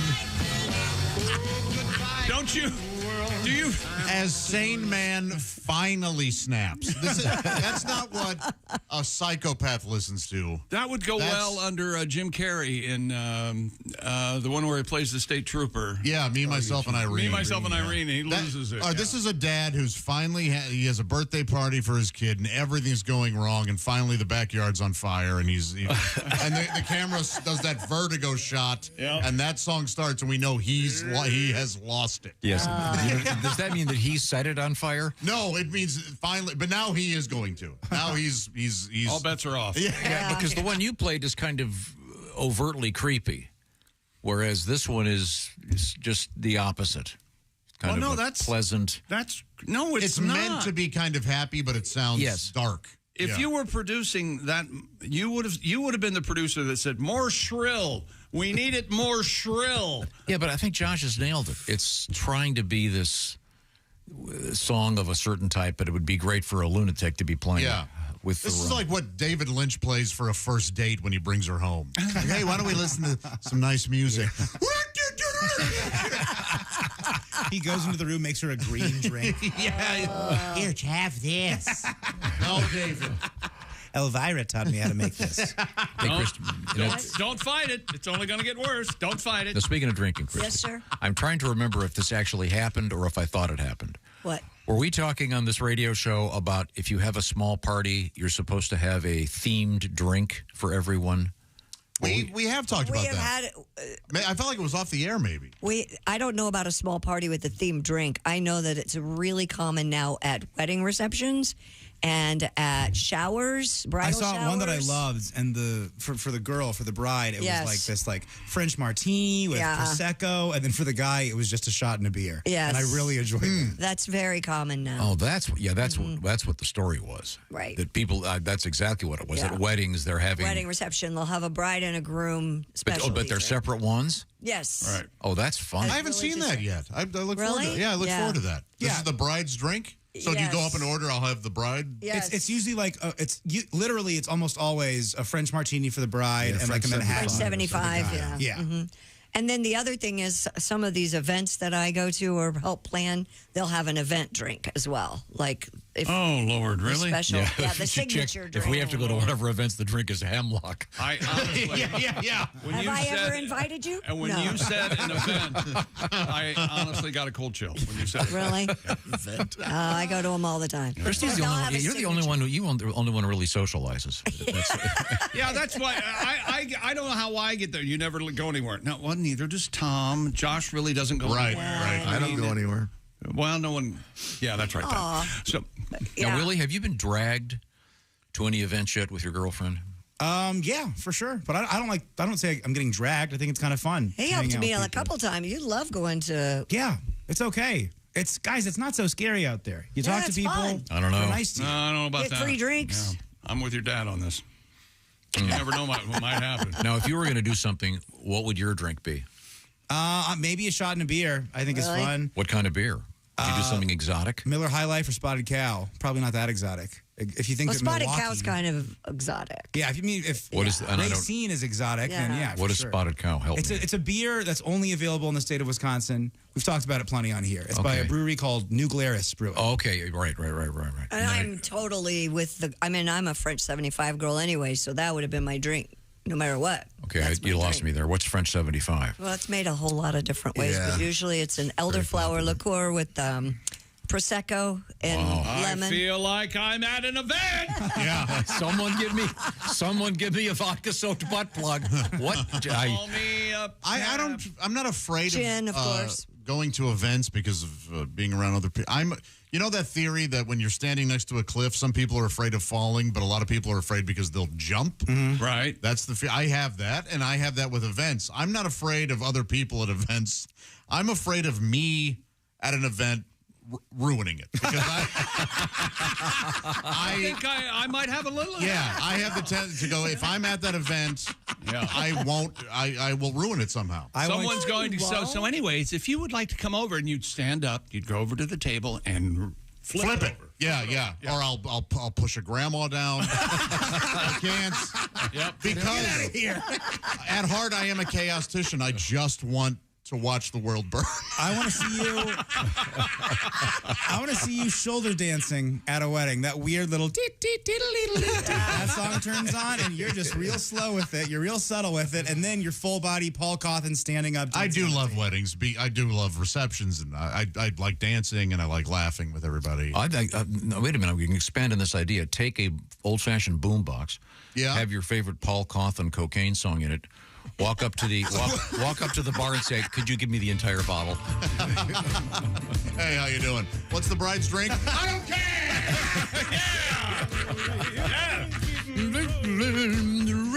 You know what? He was worried about it. Josh did ruin the event. Yeah, Josh ruined it. Give me a pitcher of brown and clear.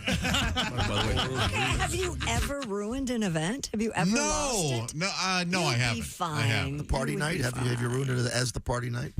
Oh, no. Sir Dude never ruined parties. Once again, Sir It Dude was a is hit of the party. Sir Dude, the party night is when Josh Arnold would have, he would polish off a 12-pack of cans. That's a lot. That's a lot. And then the cardboard case became a helmet because I could look through the slits of the handle. Sure. And that was Sir Dude, the party night. And that was the only slit you'd see that night, by the way. Yeah, Sir Dude, the party night was not. You get a lot of tail. The ladies didn't really love him as much as the other guys did. Oh my gosh! Do you see that guy over there? He's so the hot. one with the Coors Light in his forehead. Yeah. He's driving me home.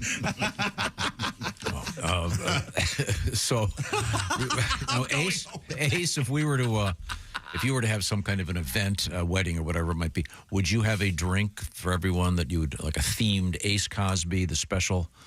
I don't think so. Let everyone have what they want. That's nice. What the hell's wrong with you? Well, in this case, Wait a minute, hold it. I'd like to explore that question. What the hell's wrong with Ace? What the hell's wrong with Ace? I feel like Phil Donahue. When we come back, when we come back, what the hell's wrong with Ace? Find out. now Ace, I'm with you though on that. But the bride and groom drink isn't mandatory, right? No. Oh gosh, no. No, I think it's there's an old rule. Whatever the bride wants, that's what you do. Yeah, right? you kind of just do that. You don't listen. No, it's her day. I've never been married, but even I know that. The groom is the spear carrier. He doesn't care. No. Right. Yeah. Okay. Just got to go ahead. I like this idea, though, of having so people would have the option of having, you can have the Christie. Yes. It definitely does complicate things. Yes.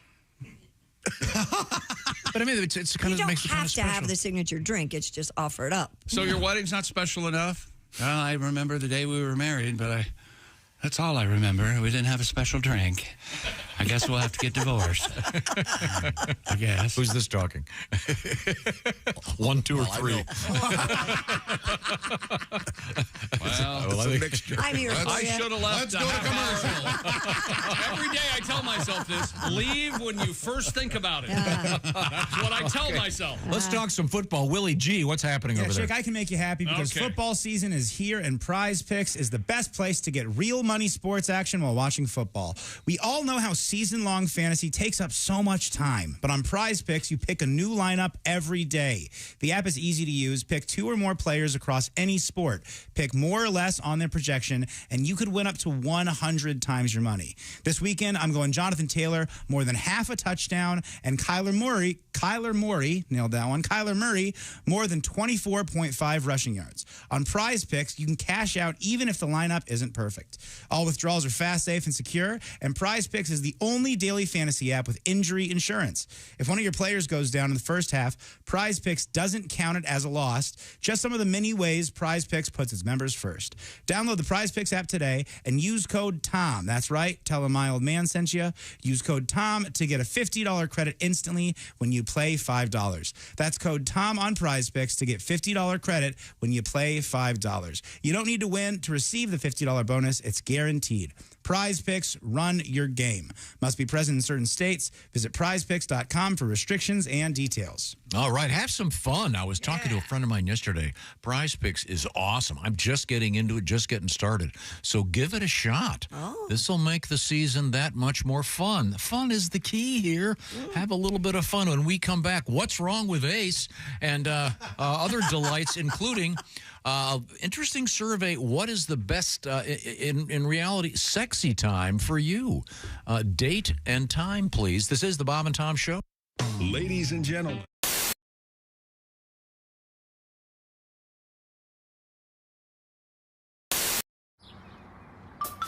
Is that Chick McGee?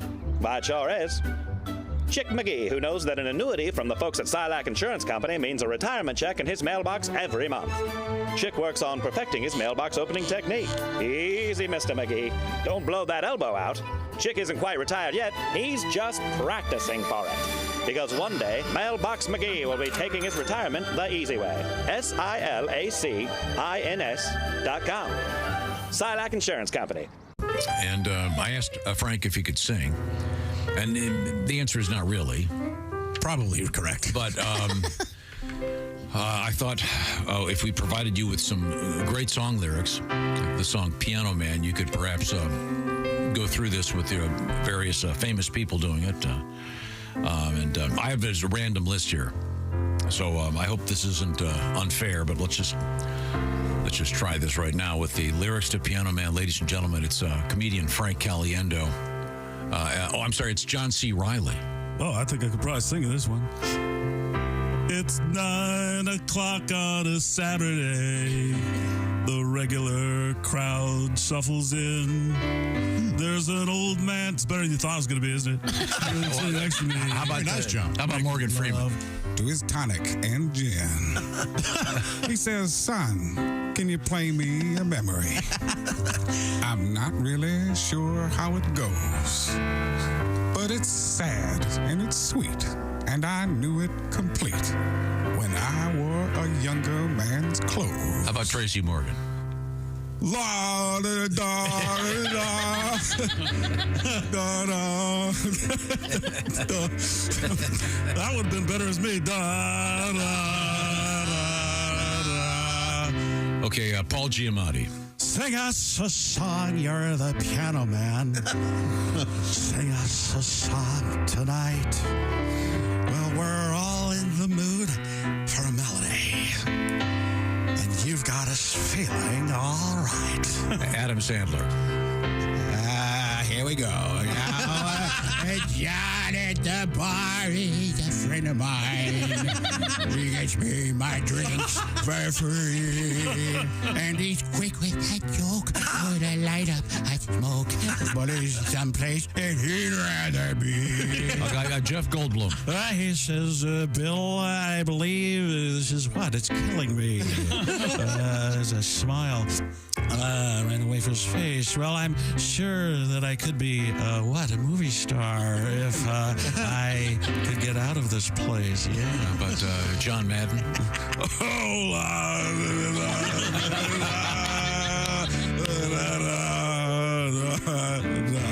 Oh, speaking of sports, Mel Kiper Jr. Now, Paul, talking about a real estate novelist who never had time for a wife. Spent too much time doing a thing, and he's talking with Davey, who's still in the Navy. You know, the fact of the matter is, probably going to be for life. And the waitress, you know, tremendous job talking politics, and the businessmen, they're slowly getting stoned. Tremendous job, probably going to keep them lower in the draft. Yes, and sharing a drink they call loneliness, but it's better than what? Drinking alone. Seth Rogen. Sing us a song. You're the piano man, I guess. Sing us a song tonight. We're all in the mood for a melody, and you've got us feeling all right. I got something that makes me feel all right, too. How about Al Pacino for an ending here? It's a pretty good crowd for a Saturday. And the manager gives me a smile. Because he knows that it's me they've been coming to see to forget about life for a while. And the piano, it sounds like a carnival. I thought he was going to cut me off, so I got big. And the microphone smells like beer. De Niro time. And they sit at my bar and put bread in my jar and say, man, what are you doing here? Stephen A. Smith. Oh, la, da, da, da, da, dee, da, da, da. Sing us a song, you're the piano man. Sing us a song tonight. Well, we're all in the mood for a melody. And you've got us feeling all right. Very nice. Frank Caliendo does Billy Joel. The Piano Man. Thank you very much. Yes. That was great, Frank. Oh, I feel so... Oh, you're welcome, guys. Yeah, it's Tom from the Bob and Tom Show. Thanks for watching this morning's show. To listen, just go to bobandtom.com. Check out the list for a station near you, or stream the online radio station on our website and the Bob and Tom app. The Bob and Tom Show, on air, on app, and on demand.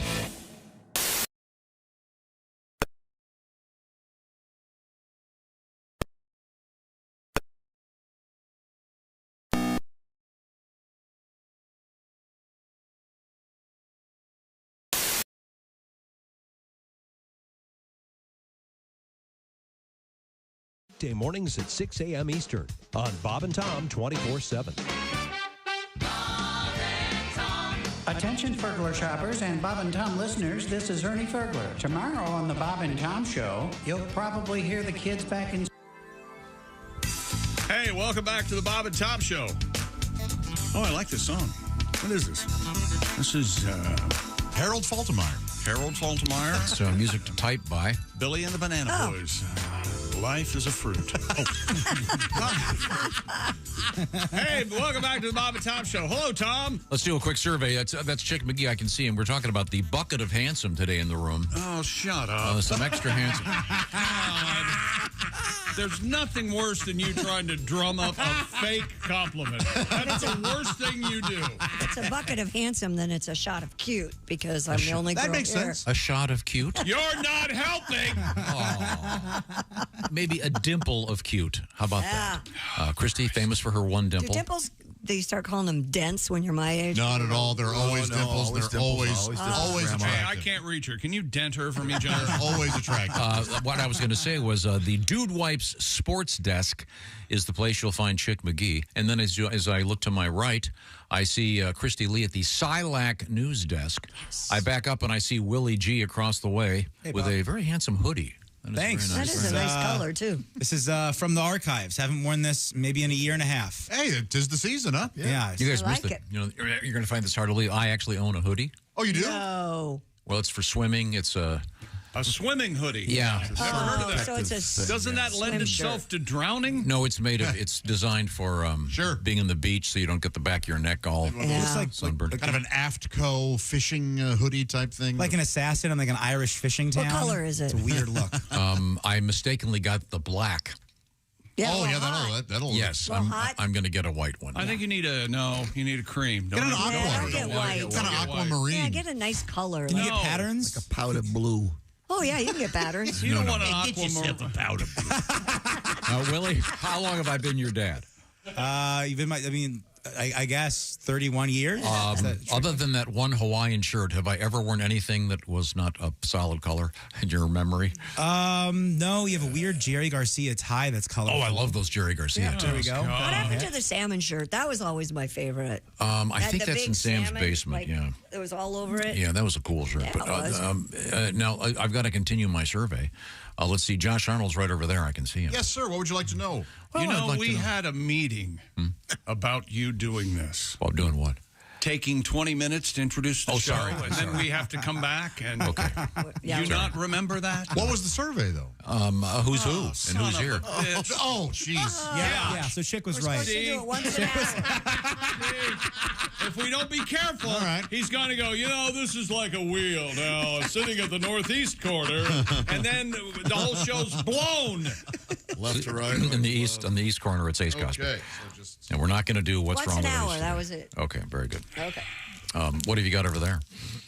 I really, really don't know. Do you have any dude wipes?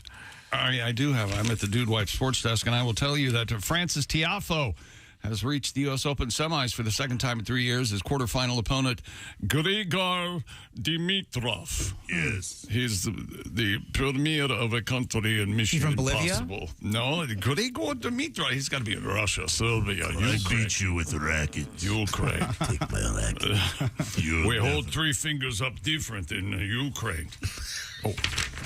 And let's see, who else? Oh, Taylor Fritz also advances. So we got Taylor Fritz and Francis Tiafoe in the next. So a man will be in the men's final in the U.S. Open for the first time in like 19 years. A man in the U.S. Open? American man. Oh, okay. I was going to say, typically, first time. As a general rule, the men's finals feature men.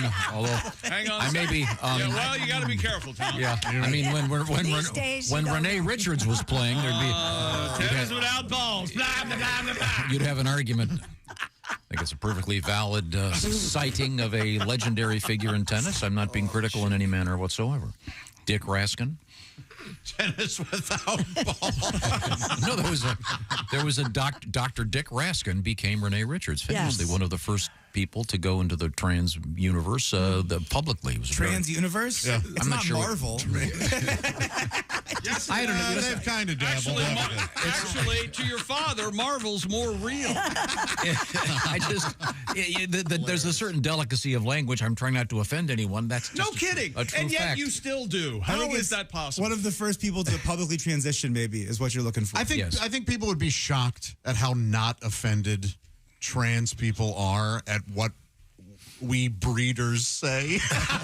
Just trying to be open here. You know what I mean? Sure. They're not that. They don't. Yeah. I think it's generally- other straight white people that get all pissed off. Yeah. They're living their lives. They're not just checking Chappelle's Twitter every 10 minutes. You know, they got stuff to do. It's like calling the homeless currently unhoused. Yeah, They care more about that than actually helping these people get a place to live. No kidding. Hey, how about shutting up and giving this guy a Are you still stepping over them as you walk your dog wearing a sweater? Warm, comfy sweater. Are you into dog wearing sweaters? I think so. Matching sweaters. We had a walk-off Grand Slam home run last night against the New York Yankees. Dude, that's so exciting when that happens. Wyatt Langford of the Texas Rangers. It was 4-3 Yankees in Texas. Bottom of the ninth. He comes up, bases loaded. The dream. He's a rookie, Josh. Grand Slam. And guess who we have? The manager of the reigning World Series champion, Texas Rangers. It's Mr. Bruce Bochy. Yes. And he's talking about what happened there, the walk-off Grand Slam in the bottom of the ninth. He's been there, and he's come through a few times like that. We had the right guy up there. He had good swings. He's all set up by some good at-bats before that. Oh, hell yeah. Of course, with Carson. We're going to get some steaks here? What's happening? Wyatt, he just has a knack for getting a hit when we need it. His young career, he's got some big ones already. And this is, part of his growth. And you can tell he likes to be up there in that situation. Bruce Bochy should read every audiobook. I think he should. Yes. Great. Is that Sam Elliott Yes, thing? exactly. Call me Ishmael. Yeah. And you know who? One of his the worst of times. One of his best friends, one of Bruce Bochy's best friends, is comedian Daryl Hammond. Yeah, They grew up playing baseball together. If we made a list of all the things that you talk about all the time. Oh, I love Daryl Hammond, and his book is great. I highly recommend it. No kidding. You've never said much about it. First time I've heard of this. That's interesting. You know what? Thank you for letting people know about it. There are a lot of people that aren't familiar with Mr. Hammond's That's work. right. And thank you for, if the people missed the last 10 years of shows since the book came out, you're reminding them how wonderful that book is. Forgive me, DB. DH. DH. Duck Hunt? What are you talking about? No, he's referencing. Florida State has fallen out of the top 25 college football poll. Well, no, Seminoles are just the third team to go from preseason top 10 to unranked to the first regular season poll since 1989. Georgia, number 1, Ohio State, number 2, Texas 3, Alabama 4, and Notre Dame comes in at the top 5 with their big win over the weekend. All-pro left tackle Trent Williams ended his contract holdout, and he got his, what do we say? Got the bag. Yeah, he did. You got the bag. You got a bag there, Pat? Got the bag. You got a song about the bag? You got a bag song? I don't think I have a bag song yet. You got an itchy bag? I'll get one some days. Top has got a brand new bag. I know that. There's a Little Green Bag. You guys know that song? I don't know that song. The beginning of Reservoir Dogs, they play it.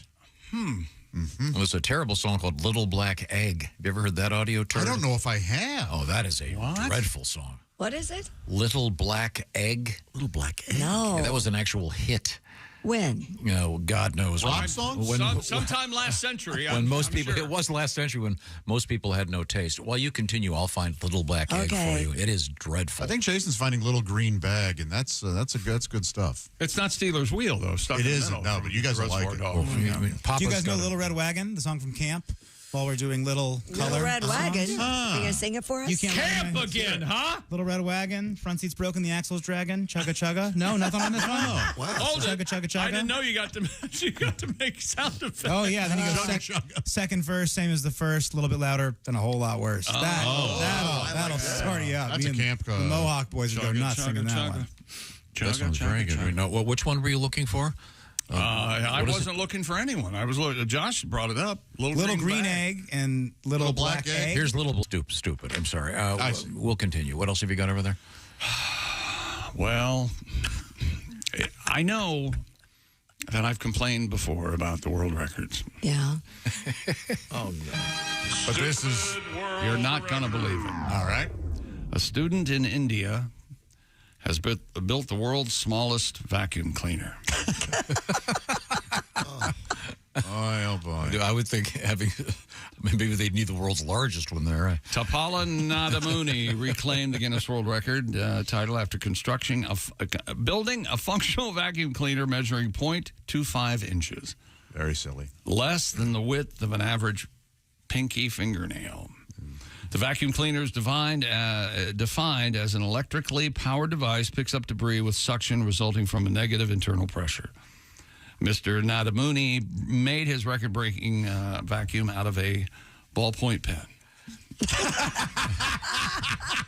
Now, there's a photograph of this. It fits comfortably in this guy's palm. His palm is actually bigger than the little tiny vacuum cleaner. Does it indeed look like a vacuum cleaner? Kind of.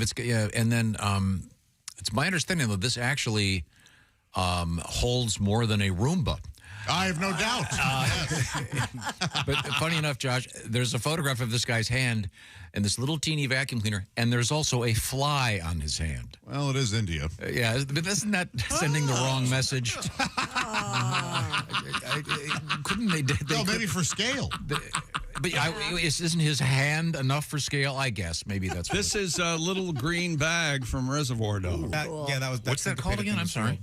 Green Bag. Little Green Bag. Green Bag. I want to get a copy of that one. That sounds very good. I was just listening to You Never Can Tell last night because of Reservoir Chuck Berry? Dogs. I love it. Because of Pulp Fiction. Yeah, goes to show you never can tell. Nice song about a couple that appears to be shut up. Here we go for one another. C'est la vie, say the old folks. Yes, of course it's all about never mind. It's not practicing restraint if you start to say it. Thank you, Willie. You know, if you're going to not say it, then don't say it. Nothing wrong with a little chocolate vanilla swirl. Josh, that's not what I'm trying to say. No. Oh, you're saying there is something wrong with that? This is shocking. That's not what I'm trying to say. It turns into that.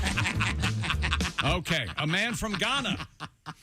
Are you gonna want to go to Ghana? Wanna Ghana? Still wanna. To go to Ghana. Has broken the Guinness World Record for the longest time to hug a tree. Damned hippie. Did he hug it until he completed? Abdul Hakim Awal's tree hug-a-thon lasted 24 hours, 21 minutes, beating the previous record of 16 hours. I finished. The 23-year-old journalist took on the challenge to highlight the importance of nature conservation in Ghana. Isn't it all just a jungle there? I don't know anything. I don't know anything about Ghana. How long was he hugging the tree? Mr. Owal, 24 hours, 21 minutes. He was not permitted any breaks during his record attempt. He had to remain standing and keep his arms wrapped around the tree throughout the... Okay, well, this is insanity. Yeah. That's nuts. That's a birch. He he had to... he had to pee on it. At least pee on it. At least. That joke was not okay. This has to stop. I pine for days when we had good humor. I might push back, but I may pull. What a loser, huh? Boy. Hugging a tree, and he couldn't, no breaks at all. Which means he peed and pooped on the tree. Yeah. Well, presumably You can he would hold it for 24 hours. But obviously, he's facing the tree. Sure. Yeah. So he at least pooped on the roots. Yeah. So you guys know it. Probably had to have handlers. I hope no dogs peed on him. Now here's Pat with a song called "Pooping on the Roots." Pooping on the roots. If you hug a tree long enough, you'll have to defecate, and then you'll know. Pooping on the roots. Boom. Pooping on the roots. Thank you very much. A better song would be the Little Green Bag tune you just played, as you said, by the George Baker selection. I wonder if they're related to the great George Baker, the author of Sad Sack, the comic book. Maybe the band is named after that George Baker. The faux erudite. I can't get enough yes. of it.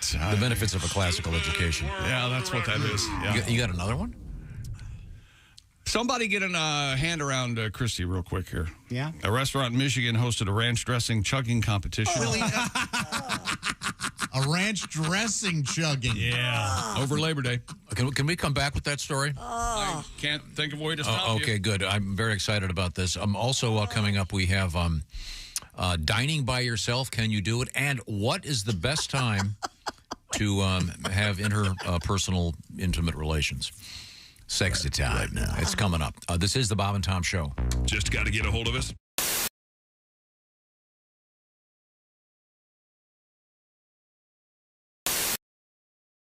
Okay, let's go see Bob and Tom. Yeah! You can't say it on the air. Trust me. Not the way you want to do it. I've been over this 100 times. If you say that, we're going to get a fine. We're not going to get a fine. The average idiot's going to perceive it as the noun. No. We can't do that. You can't say that on the air. It has no meaning as a verb, whereas my term can be taken two ways. That's why the joke has a joke. No, you can't do that. Kids, let me just ask you this. Am I right? The only way to make this joke funny, you've got to use the word cornhole.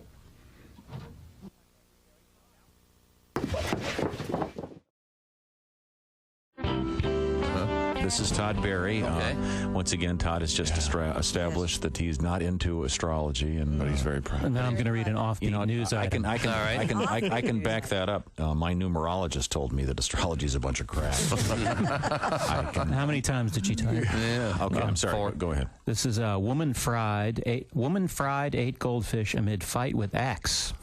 This is in Pasadena, Texas. Authorities say a Houston area woman who was burned up at her former common-law husband fried their pet goldfish and ate some of them. In front of what?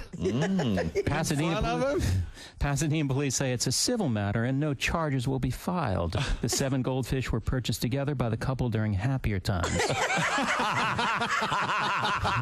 Now, this sounds like it's from The Onion. I know. It does. Remember when we bought the goldfish? How much we're in love job we were.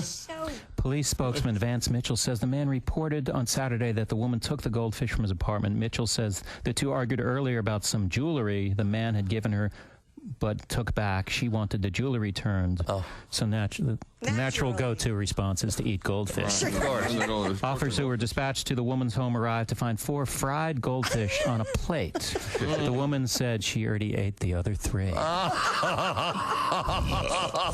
him. I mean, you do eat other kind of fish. So Yeah, I guess, but jeez. Stay away from her. Wow. That's a kind of basic instinct. What was 7 that? goldfish. Oh, the bunny Fatal rabbit. Attraction. Fatal Attraction. Bunny. Bunny rabbit. Bunny. Glad they didn't buy a dog. They bought the goldfish together. During happier times. Oh, yes. 7 goldfish. When did they buy the deep fryer, though? Next summer at the State Fair. I don't know, I'm just getting old. I'm not doing this gracefully. I hate technology. I hate any kind of change. Have you seen this commercial for a car where they say the car can actually anticipate when you're going to have a wreck? The car can predict when I guess they got some kind of computer on board. Right. I thought, if that was really true, as soon as I hand the keys to my son, the damn airbags would go off. You know what I mean? But I thought, all this technology, like I'm sure you guys probably have this. I just don't understand if this, like MySpace and Facebook. Oh, yeah. Twitter. I just don't. I don't understand the concept. Can you imagine being in a mall and going up to a complete stranger and going, "Psst, could I be your friend?" Denied. To be denied bail. That should be denied. And young people out there, I'm not saying I'm right. I know this is old man cranky talk. I really do. But I just don't understand. I see all these young college kids getting tattoos with like Chinese characters on their arm. Yeah. You think there's college kids in China getting "Get her done" tattooed on their arms? I find that unlikely, don't you? That's very possible. Now, this you don't have to be old or cranky for this to make you mad, but this is making me nuts. Have you noticed how lately when you call these tech support things, in my case, I was calling my credit card, but one of these 1-800 things, we know this has been outsourced for a while, but sure. Remember in the beginning how they try to pretend like they're American? Oh, Remember that? They'd say, "Oh, my name is Sean." You go, "Yeah, how's the weather in Calcutta today, Sean?" But now they don't even care. Have you noticed that? I'm serious. I called the other day, and the guy just told me his an Indian name, and when they put me on hold, they're playing Ravi Shankar. They didn't bother to hide it at all, and I was getting so frustrated because I wasn't getting anything done. I kept saying, "Excuse me, I'm sorry. What was that? Please, excuse me." Could repeat that. And here's what I want you guys to do. It was a lot of fun for me. Maybe we'll start a movement. I started mumbling on purpose, like Boomhauer from King of the Hill or Gabby Hayes. I started going, "Yeah, they damn well so make up a thing in there, put someone down on him." He goes, "Excuse me, what?" I said, "Yeah, how do you like it up, Boom? Huh? Yeah. Try that on for size." Hi, everybody. Christy Lee from The Bob and Tom Show. Miss some of the show? Become a Bob and Tom VIP and subscribe to the audio and video podcasts. The Bob and Tom Show, on air, on app, and on demand. Larry, the cable guy. Larry, good morning. It's good to see you. But I got to tell you, I had a horrible nightmare. Last night? Last night. Really? Before I come in here, I dreamt I drunk the world's largest margarita. And woke up this morning, there was salt on the toilet lid. Thank God I didn't eat the worm in there, I'll tell you that much. I tell you what, I was madder than a skinhead watching the Jeffersons. I tell you what. Hello, my name is Alexa.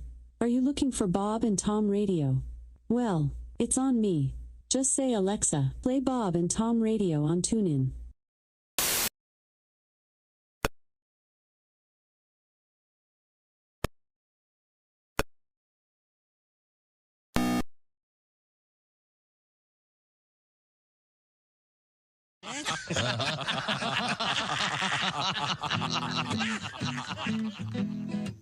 Hey, this is Henry Phillips, and you're listening to Bob and Tom Radio. Hey, Alexa, how can someone listen to Bob and Tom Radio on a smart speaker? Just say, "Alexa, play Bob and Tom Radio on TuneIn." TuneIn? Correct. Alexa, play Bob and Tom Radio on TuneIn. 24/7. All day, every day.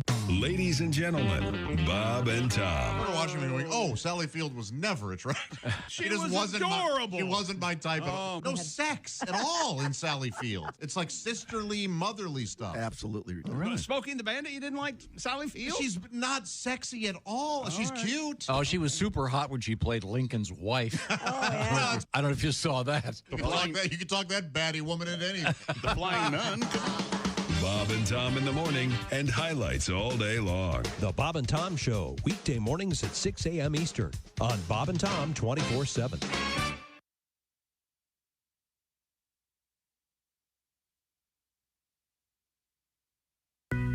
Hey, welcome back to the Bob and Tom Show. Christy Lee, Pat Godwin, Willie Griswold, Josh Arnold, Ace Cosby. I'm Chick. Hello, Tom. I'm interested in that song you were playing, A Little Green Bag. That song is, believe it or not, from 1969, and that is actually a Dutch rock band. And the guy calls it the George Baker Selection, but that's not his actual name. This is such a cool song. I would never have said no discernible accent. Yeah, and you can pick those out in a nanosecond if somebody has an accent. Those Dutch guys have good bass players, apparently. You got that Radar Love song? Yeah. Bum, bum, bum, bum, bum. Oh, that's a good song. Oh, that's a good song. That's a great song to drive to. That was, I think, mine and Ace's first argument. Radar Love? Yes. Ace still, to this day, contends it's Brandy Leaves coming on strong. It's Brenda as Lee. He's Brenda listening. Lee. Shut up. As he's listening to the radio and driving along, it's Brandy Leaves coming on strong. I said it's Brenda Lee coming on. No. Brandy Leaves. Ace, your thoughts? Brandy Leaves. No, there it is. it's Brenda Lee, Ace. Way to stick your ground, Ace. That's right. Got it rolled up. You got the Brandy Leaves. See, Ace. That's a hell of a spin. Ace learned from me. Yeah. Even though you're wrong, double down. And speaking of that, ladies and gentlemen, Brenda Lee. I'm sorry. She is coming on strong. Man, that's strong. Sorry She, that I was such a... Wasn't she 15 when they recorded this? I don't know, but this was a hit.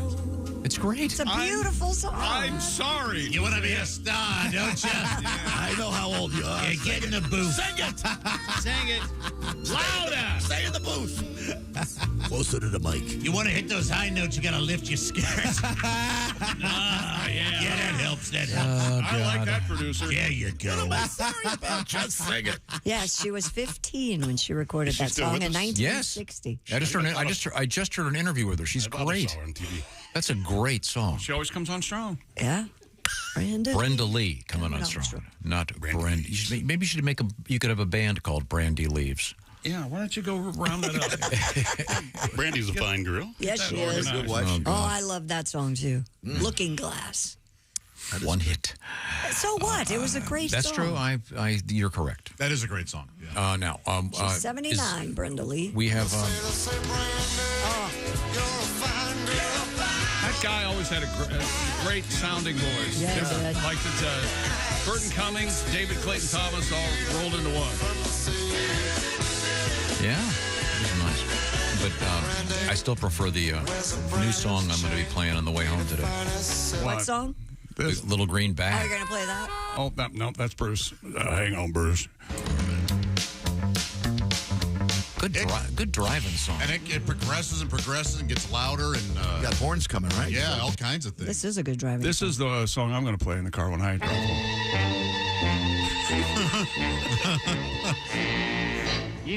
As I keen Tom's car, as I roll down the window and drive by.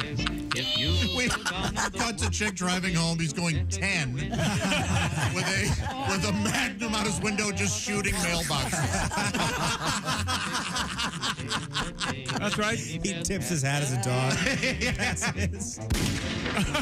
That's right. What do you think, Tom? How would that be? On the way home, I'm going to play this.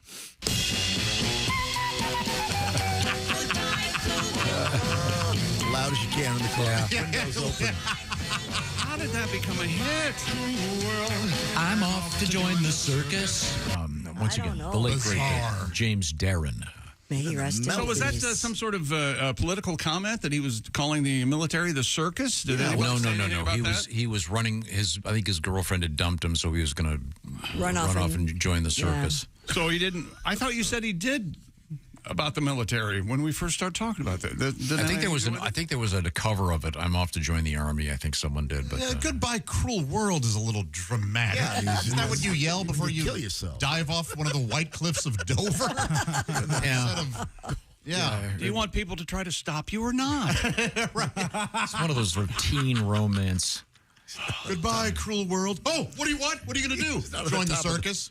Oh, well, that's not goodbye, is it? Go then. That's I'm a going to career be. change. I'm going to Yeah. sell chameleons to kids in the crowd at the circus. Yeah. Well, you tone down the rhetoric. And a guy in the 50s, Not on a bridge. in the 50s with tattoos, it meant something then. No, back then it did mean something. Yeah. But, What the hell's that supposed to mean? You've had tattoos. My tattoos mean something to me, pal. No, he means running away with the circus meant something. In the 50s, a tattoo meant maybe you'd been to China or the something. war. Or jail. Oh, yeah, you're right. Tattoos There's a did have great more. podcast about tattoos on Worth Your Time. They used to be for badasses. Yeah, now it's someone who went to the Donnie mall. Kizzy. Yes. Oh, I got a little teddy bear in my boob. I went to the mall. Oh, No, wow, any great. sniveling pussy can get tattoos. Yes, what an adventure. First off, Hello, I'm sniveling pussy. How are you? Good to see you. No, I'll just be over here. Don't bother me. I told you about the teddy bear I got tattooed to my boob in private, and it's very personal for me. Oh, God. See, it used to be a sign of man. First of all, can you imagine a woman with a tattoo in the 50s? That's one tough broad. Well, it's Aunt somebody to Josephine. Yeah. Meet Aunt Did you Josephine. grow up with an aunt like that? Oh, I'm sorry, Willie. You she didn't did. Yeah, probably I know did. this about your grandmother. I did. But Yeah. there you go. Yeah, she didn't have any tattoos. that you know of. Munchy. Then there's something I never looked at the Did body. she but really, seemed adept at woodworking? Anything like that? no. Often picking hairs out of her teeth. On a motorcycle. Wow, none of these things are true. But Like, I'm trying to make a point. This James Darren off to join the circus. That was that's where you'd find we these have to be the only the breath- days talking of about circus James freaks and Darren 2 days later. tattoos. Yeah. I mean, a tattoo guy was part of the freaks. Yeah. You go see the tattooed man. Yeah. How crazy. Not anymore. What a lunatic that guy was. Yeah, things are different now. People have tattoos. Yes, very, very mainstream. Not being critical. World's not as good. That's right. Used to be, you saw a tattoo, you didn't mess with that person. Yeah, that guy'd been shanghaied and sodomized as a youth. That's right. You thought that. Yeah. I'm sorry. What else is happening in sports? We lost track. We I have think. time. I don't know. Stupid world. A fourth. We can't have another one. No, we had to go the back for ranch this dressing one. Oh, that's sorry. right. Weenie face. Come on. A restaurant in Michigan hosted a ranch dressing chugging competition over Labor Day weekend. Oh. I turned on my headphones if I were you, Christy. According to reports, the inaugural competition took place at the Harmful Roaster in Belding, or a Harmful Rester, Roester. I have no idea what this is. It involved participants trying to chug, if you will, a 24-ounce glass of ranch dressing. How much is that? 24 ounces? 24 ounces? It's just an ounce more than 23 ounces. No, but what is is it like a Coke? I mean, The winner... yeah, two cans of something. Oh. This is 12 ounces. Yeah. Oh, gross. The winner, Mr. Zach Orvis, guzzled the glass of ranch in just 10 seconds, beating 11 other competitors. Did he have to hold it in to win? Oh, listen to this. Yeah. He won a $100 gift card. Woo. Probably. But it made the international newswire. You are the only one who knows what that is. A $100 gift card and a free order of all-you-can-eat wings every week.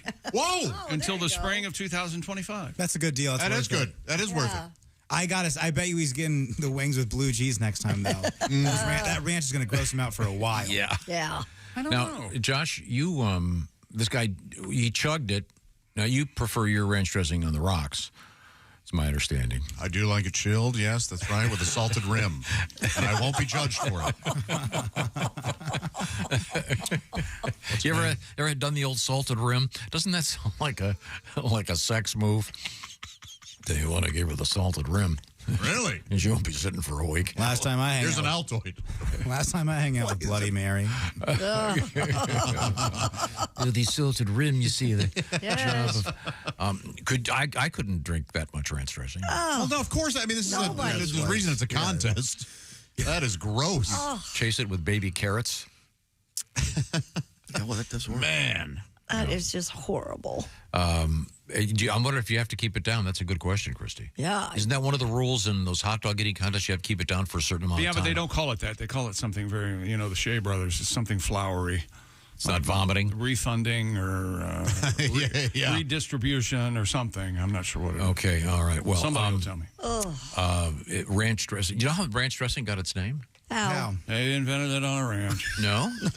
No, it's not it. Please, tell me, Tom. People who use a lot of ranch dressing prefer living in houses that don't have steps because they can't Ranch homes, yeah. They can't, Josh, they can't there's waddle nothing down. more horrible than a fat person. Oh, yeah. No. You know that. Yep. You've been fat until like 2 weeks ago. Can we talk about that? You've been fat my whole life. I don't get this. Happy Humphrey, here he comes in his ranch home with his ranch dressing. I wish I had a ranch right now. I hate going up those stairs.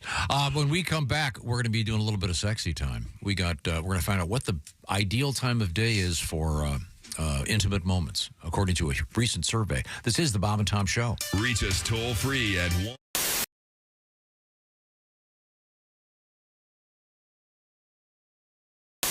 We'll play like the first single that we had, which is called Oh Yeah.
telephone.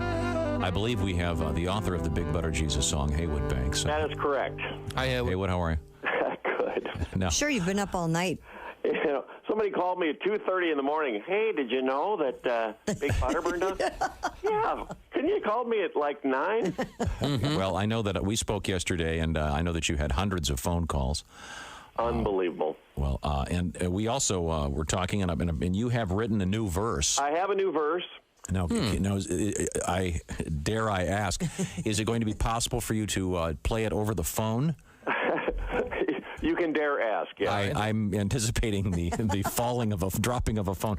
Do you have the phone crooked in your shoulder? Some lyrics. I will rest it on the arm of the chair here. All right. Okay. Well, give us a test. Okay. Put it down and then come back. La la la la la. That's not Not bad. Well, not bad. That's, I guess, a perfect spot for it. In fact, maybe we could have you do our show this way from now on. We can only dream. Well, okay. Now, are you just going to do the? We just heard the song. Are you just going to do the new verse? Yeah, I'll play the last verse. The new verse. I call this the epilogue or the epilogue. All right. Okay. Here we go. Anytime. One night, Big Butter got hit by lightning, and it burned to its frame wire in a giant grease fire. Some blamed it on Satan, and boy, that would be frightening.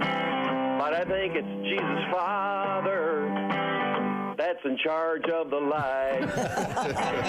Big fireball Jesus, inflammable Jesus, oh charbroiled Jesus,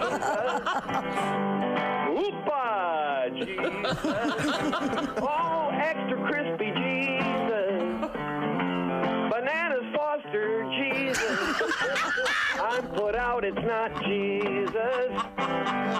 Charcoaly some more. Oh, my. Yes, I'm put out, it's not Jesus. Charcoaly some more.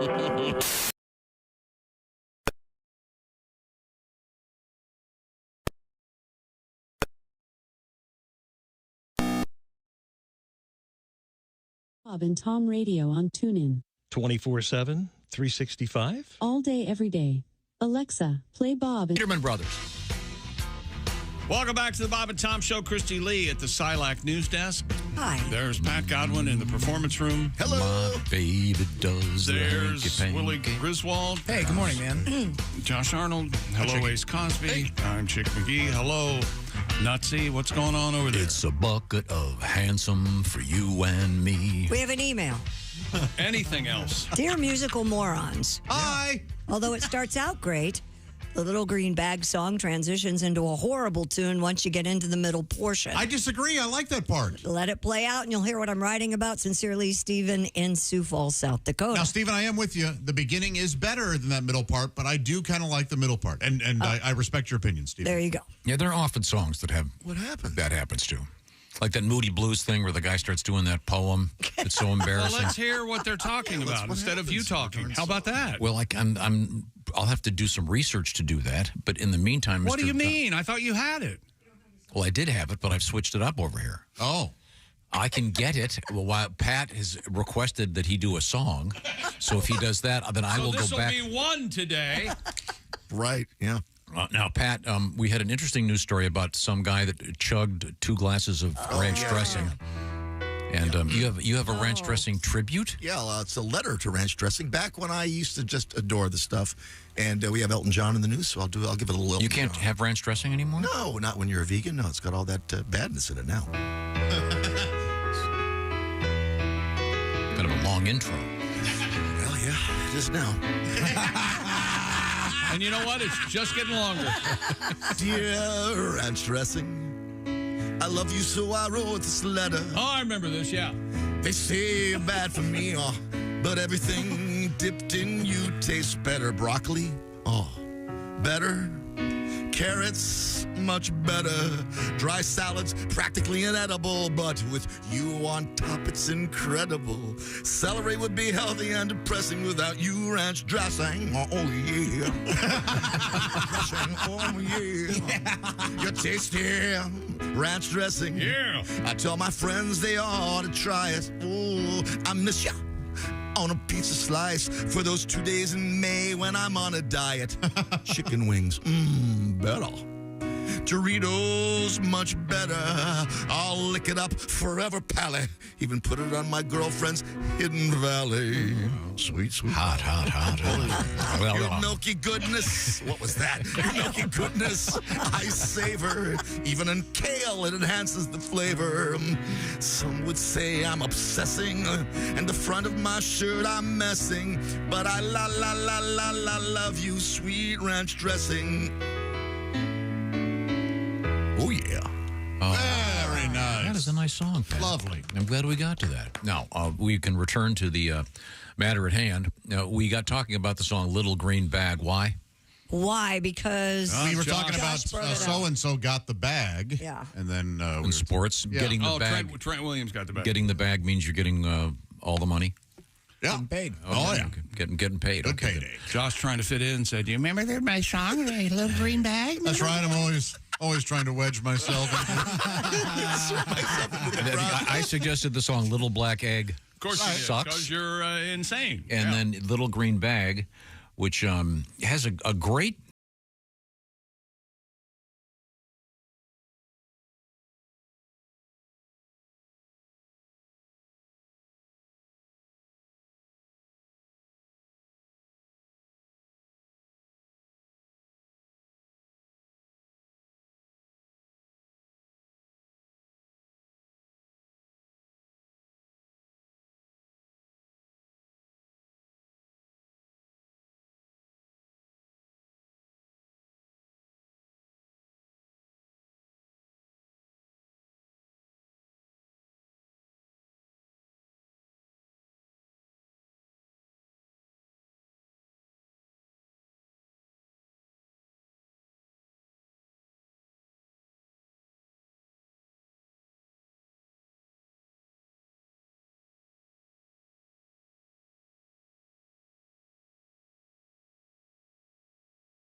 How kind of them.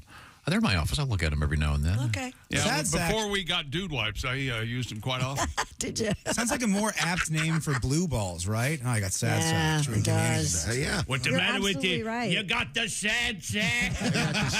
No, I think, Willie, I think you're wrong. I think sad sack is what happens when you become a man of a certain age. That's sag sack. That's Bravo. That's tough to get out. Sag sack, too. I thought Sag Sack was the insurance actors had. Ball insurance. Can you get just ball insurance? Sure you can. You can Lloyd's get of anything. London. Yeah. Well, they'll insure whatever you want. Hey, I wrote a joke. Oh, God, let's hear it. That would have Yes, been, uh-huh. I think it would have been a pretty funny tweet 20 years ago. Okay, let's hear it. Oh, I like People this. did tweet. And I wonder if somebody did mention this. Okay. Do we need context? No, it's just, shouldn't Lance Armstrong be riding a unicycle? these days. Because of the one ball thing? Yeah. Come on, that's funny. You know what helps That's a joke like isn't that? that a decent joke. tweet? Yeah. Very. What helps a joke like that is 300 RTs, yeah. if someone says, "Oh, because of the one ball thing," that really helps. You're Mr. Helper, aren't you? Yeah, I'd say no, Josh. Doesn't work. No. Okay. All right. Nobody likes him anymore, right? Right. He's a Which is why I feel like it's okay to joke about his one nut. Yeah, how do we? Because he beat cancer. The guy's a hero in a lot of ways, but he was a liar and a cheater. Yeah, it turned out he was kind of a dirtbag. Yeah. You're breaking my brain, Lance. We haven't, I mean, a cheating scandal like that hasn't rocked the athletic world since Simone Biles. Oh, that story hasn't broken yet? It hasn't broken Just yet. wait, America. I've done some deep diving. Oh, my goodness. Simone is a cheat. How could you cheat? Josh is angering America. He's kidding. How could you possibly cheat? She put a man. She put springs in her knees. That's how I did it. My cousin did it. Yeah. At his tire shop. My cousin put Simone's knees in. At his tire shop. So, so what's the joke exactly again? The tweet? It would have been. We've been over this, Tom. Shouldn't Lance Armstrong be riding a unicycle now? Something like that. I see, because of the one ball. Yeah. Okay. It's the exact same thing. And now, no. And now, my favorite part, Tom. Well, did he get the bag with one ball? Is that sports? It's every bit as like I thought it would be. Yes, that's sport. Okay. Hey, earlier we were doing some tree puns. Yeah. I forget why, but because we had the world record of the guy hugging a tree for 24 hours. Well, we've got some complaints. Yeah. Not only from Christy, I don't think you cared for him very much. I didn't. Pat and Chick really. Well, Chris wrote in. He said he just wants us to know those tree puns not very popular around his parts. So maybe we should take that. Josh, are you tired of people writing these letters in the hall? You're going, these birches. They keep emailing me. These birches. Yes. Yeah. That's your phrase, isn't it? Well, I don't like to be the. It disappoints my mom. Oh, you want to be the bitch guy? Is that who you want to be on the radio? Every morning you wake up. Did she say something to you? She doesn't care for certain things I may say. Mama tried, huh, Pat? Mama tried. Yeah. Mama tried. I see. Well, thank you very much. Coming up, we have a story about a survey of when people say they are most likely to have a little intimacy. Okay. And when we come back, we're going to do that story. Yes, a little bit of sexy we are. time. Okay. I promise. Okay. You Look, promise? it's right on top. And I will tell you about All right. Simply Safe. You ever felt a sense of unease when you leave your home? The nagging. What did I forget? I forgot. Well, you can check in with your cameras if you have the Simply Safe do-it-yourself, design-it-yourself home security system. Simply Safe protected my home for about 10 years now and exceeded all my expectations. And they have fast protect monitoring and live guard protection. Simply Safe agents can act within 5 seconds of receiving your alarm. They can even see and speak to intruders and stop them in their tracks. You'll never be locked into a long-term contract. You can cancel at any time. Pricing transparent and affordable, less than $1 a day, with no hidden fees ever. And Simply Safe has been named Best Home Security System by U.S. News & World Report for 5 years running and offers the best customer service in home security, according to Newsweek. Easy to install yourself and activate the Simply Safe system in less than an hour, or you can choose a pro installation and have a professional install your system for you. Protect your home with 50% off a new Simply Safe system. You heard me right. 50% off, plus a free indoor security camera. Never been a better time to sign up for Fast Protect monitoring. Just visit simplysafetom.com. That's simplysafetom.com. Remember, there's no safe like Simply Safe. Gotta love Simply Safe. Thank you very much. Tonight, Zany's Old Town, Willie G, along with Saul Trujillo, on stage for some great stand-up comedy. While I'm at it, Willie's going to be with the great Frank Caliendo, Davenport, Iowa, Milwaukee, Wisconsin, coming up on the 12th, 13th, and 14th of September. And in Detroit at the Independent Comedy Club coming up this Friday and Saturday. Check out all those dates. We'll give you some more info. Willie, where do you find those? Go to my Instagram at willie.griswold. There's a ticket link in the bio, gang. Come hang. Okay, this is the Bob and Tom Show.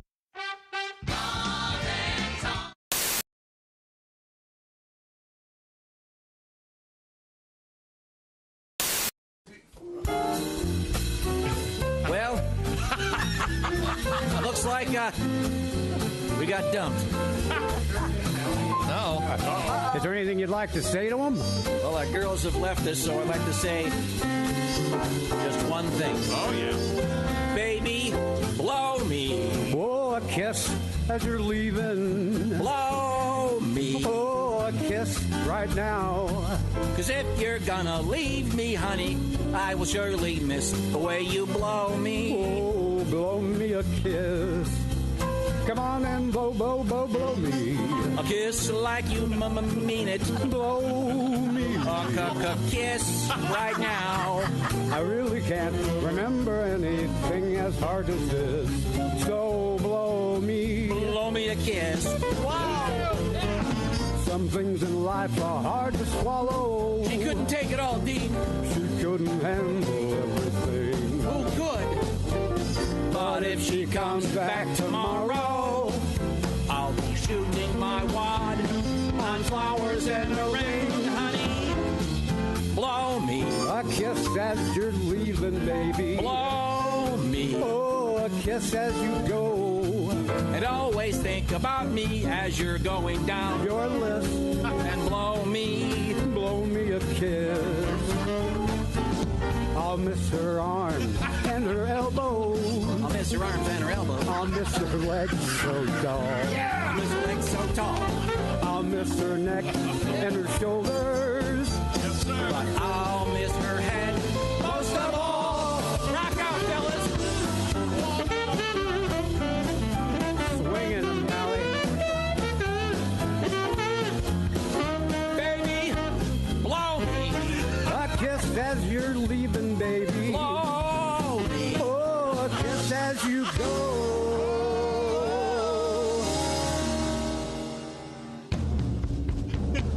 And if you wanna come home, honey, that's okay. Just grab a hold of this. And baby, blow me. Baby, won't you blow me? Blow me a kiss. Oh, I've been Malcolm. Oh, Alli. I'll miss your arms and your elbows. Woo! Fantastic. Bob and Tom Band and Orchestra. Amazing. Thank you, Dean. Thank you, Jerry. Oh, that's fantastic. A truck driver distracted by a Andrew GPS Johnson, too. unit crashed near the intersection of US 278 at Arkansas Highway 24 early Monday, spilling a truckload of spaghetti sauce. Camden Police Sergeant Corey Saunders said the spaghetti sauce truck was headed to Dallas about 3 a.m. when the driver became distracted, overcorrected, and rolled over after crossing the center line of the highway. The driver suffered minor injuries, but there was sauce all over the road. Oh, dear God, 2,000 quarts of blood. This is the worst accident I've ever seen. Stand back, there's blood everywhere. Oh, wait a minute. Do we have a garlic bread truck? Yeah, exactly. They just mopped it up with a bunch of garlic bread. Oh, isn't that the best? Yes, it is. God, I'd rather have that than the spaghetti noodles, just the sauce and the bread. What's wrong with you? How dare you put pasta down? I can't eat a whole Kit Kat bar. I can't eat spaghetti noodles. They I go right can, to my hip. but I like the bread part. Better than the pasta? Yes. No, the bread's lovely and the pasta's great too. Here's what Tom's doing. Telling you what you like. Of course he is. Okay. I'm You used know to you that. like the pasta. Here's one of the fattest things I've ever done. Can we have an intro for this feature? We need something like or just playing Baby Elephant Walk. And now Josh Arnold shares one of the fattest things he's ever done. And broken toilet seat doesn't count. Now this is fatter. This is fatter than telling the guys on the phone when you order Chinese takeout that you need 4 sets of silverware when it's just you. No, it was faking that there was somebody else with. What's that, honey? 2 orders of crab rangoon. Okay. If you say so. Health experts are praising a brand new viral trend called the fart walk. The fart walk. The so-called fart walk became a phenomenon after it was introduced by TikTok user Marilyn Smith. I'm a fart walker. I'm a fart walk. Do you go for a walk after dinner? Yeah, almost all the time. Well, because you have to walk your dog. Sometimes society needs reminders, and this is one of those. Hey, how about a nice walk after dinner? Yeah. Now, don't you prefer the fart sit, Josh? I will say, you eat a pizza and a hot dog, and you sit down. When was the last time you had a pizza? I really like the idea that the one pizza, the whole pizza wasn't enough. I just needed a hot dog to really cap it all. That's a hell of a meal right there. And yes, it's not easy to find a place where you can get pizza and a hot dog. Because a pizza's such a full meal. So I order a pizza, eat it, and then I have to make myself a hot dog. Here's the thing, though.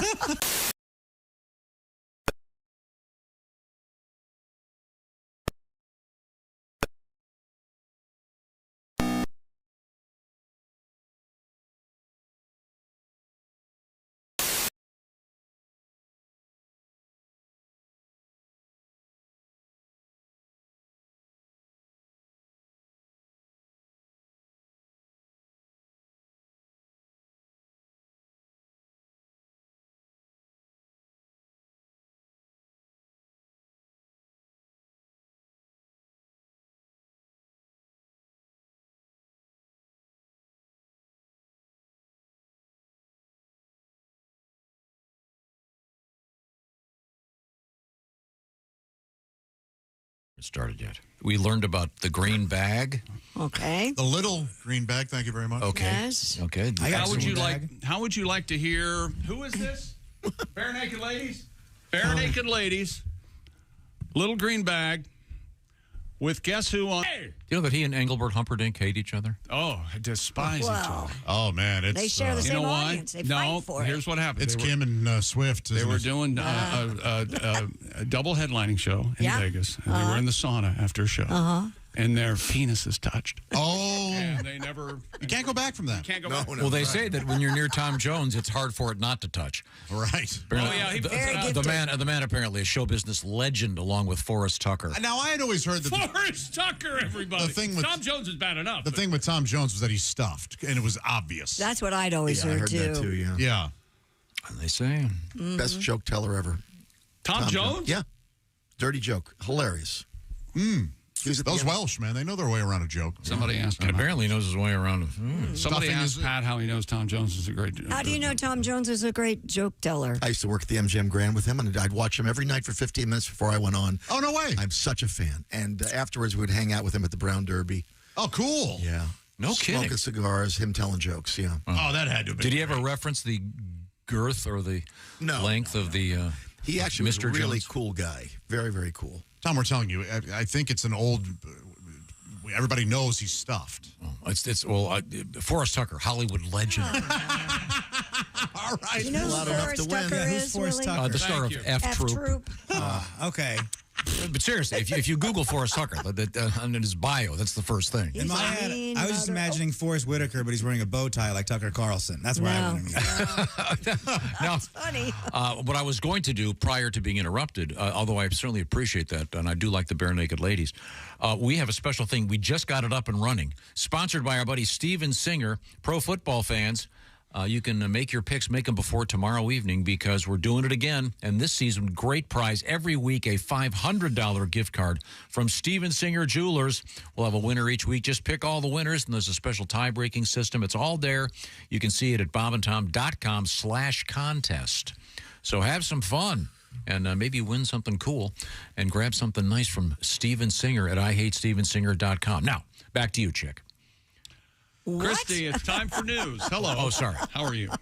A recent survey has pinpointed what people think is the sexiest time of the week. Can we go around the horn and do a survey? According to the poll of 2,000 people. Go ahead.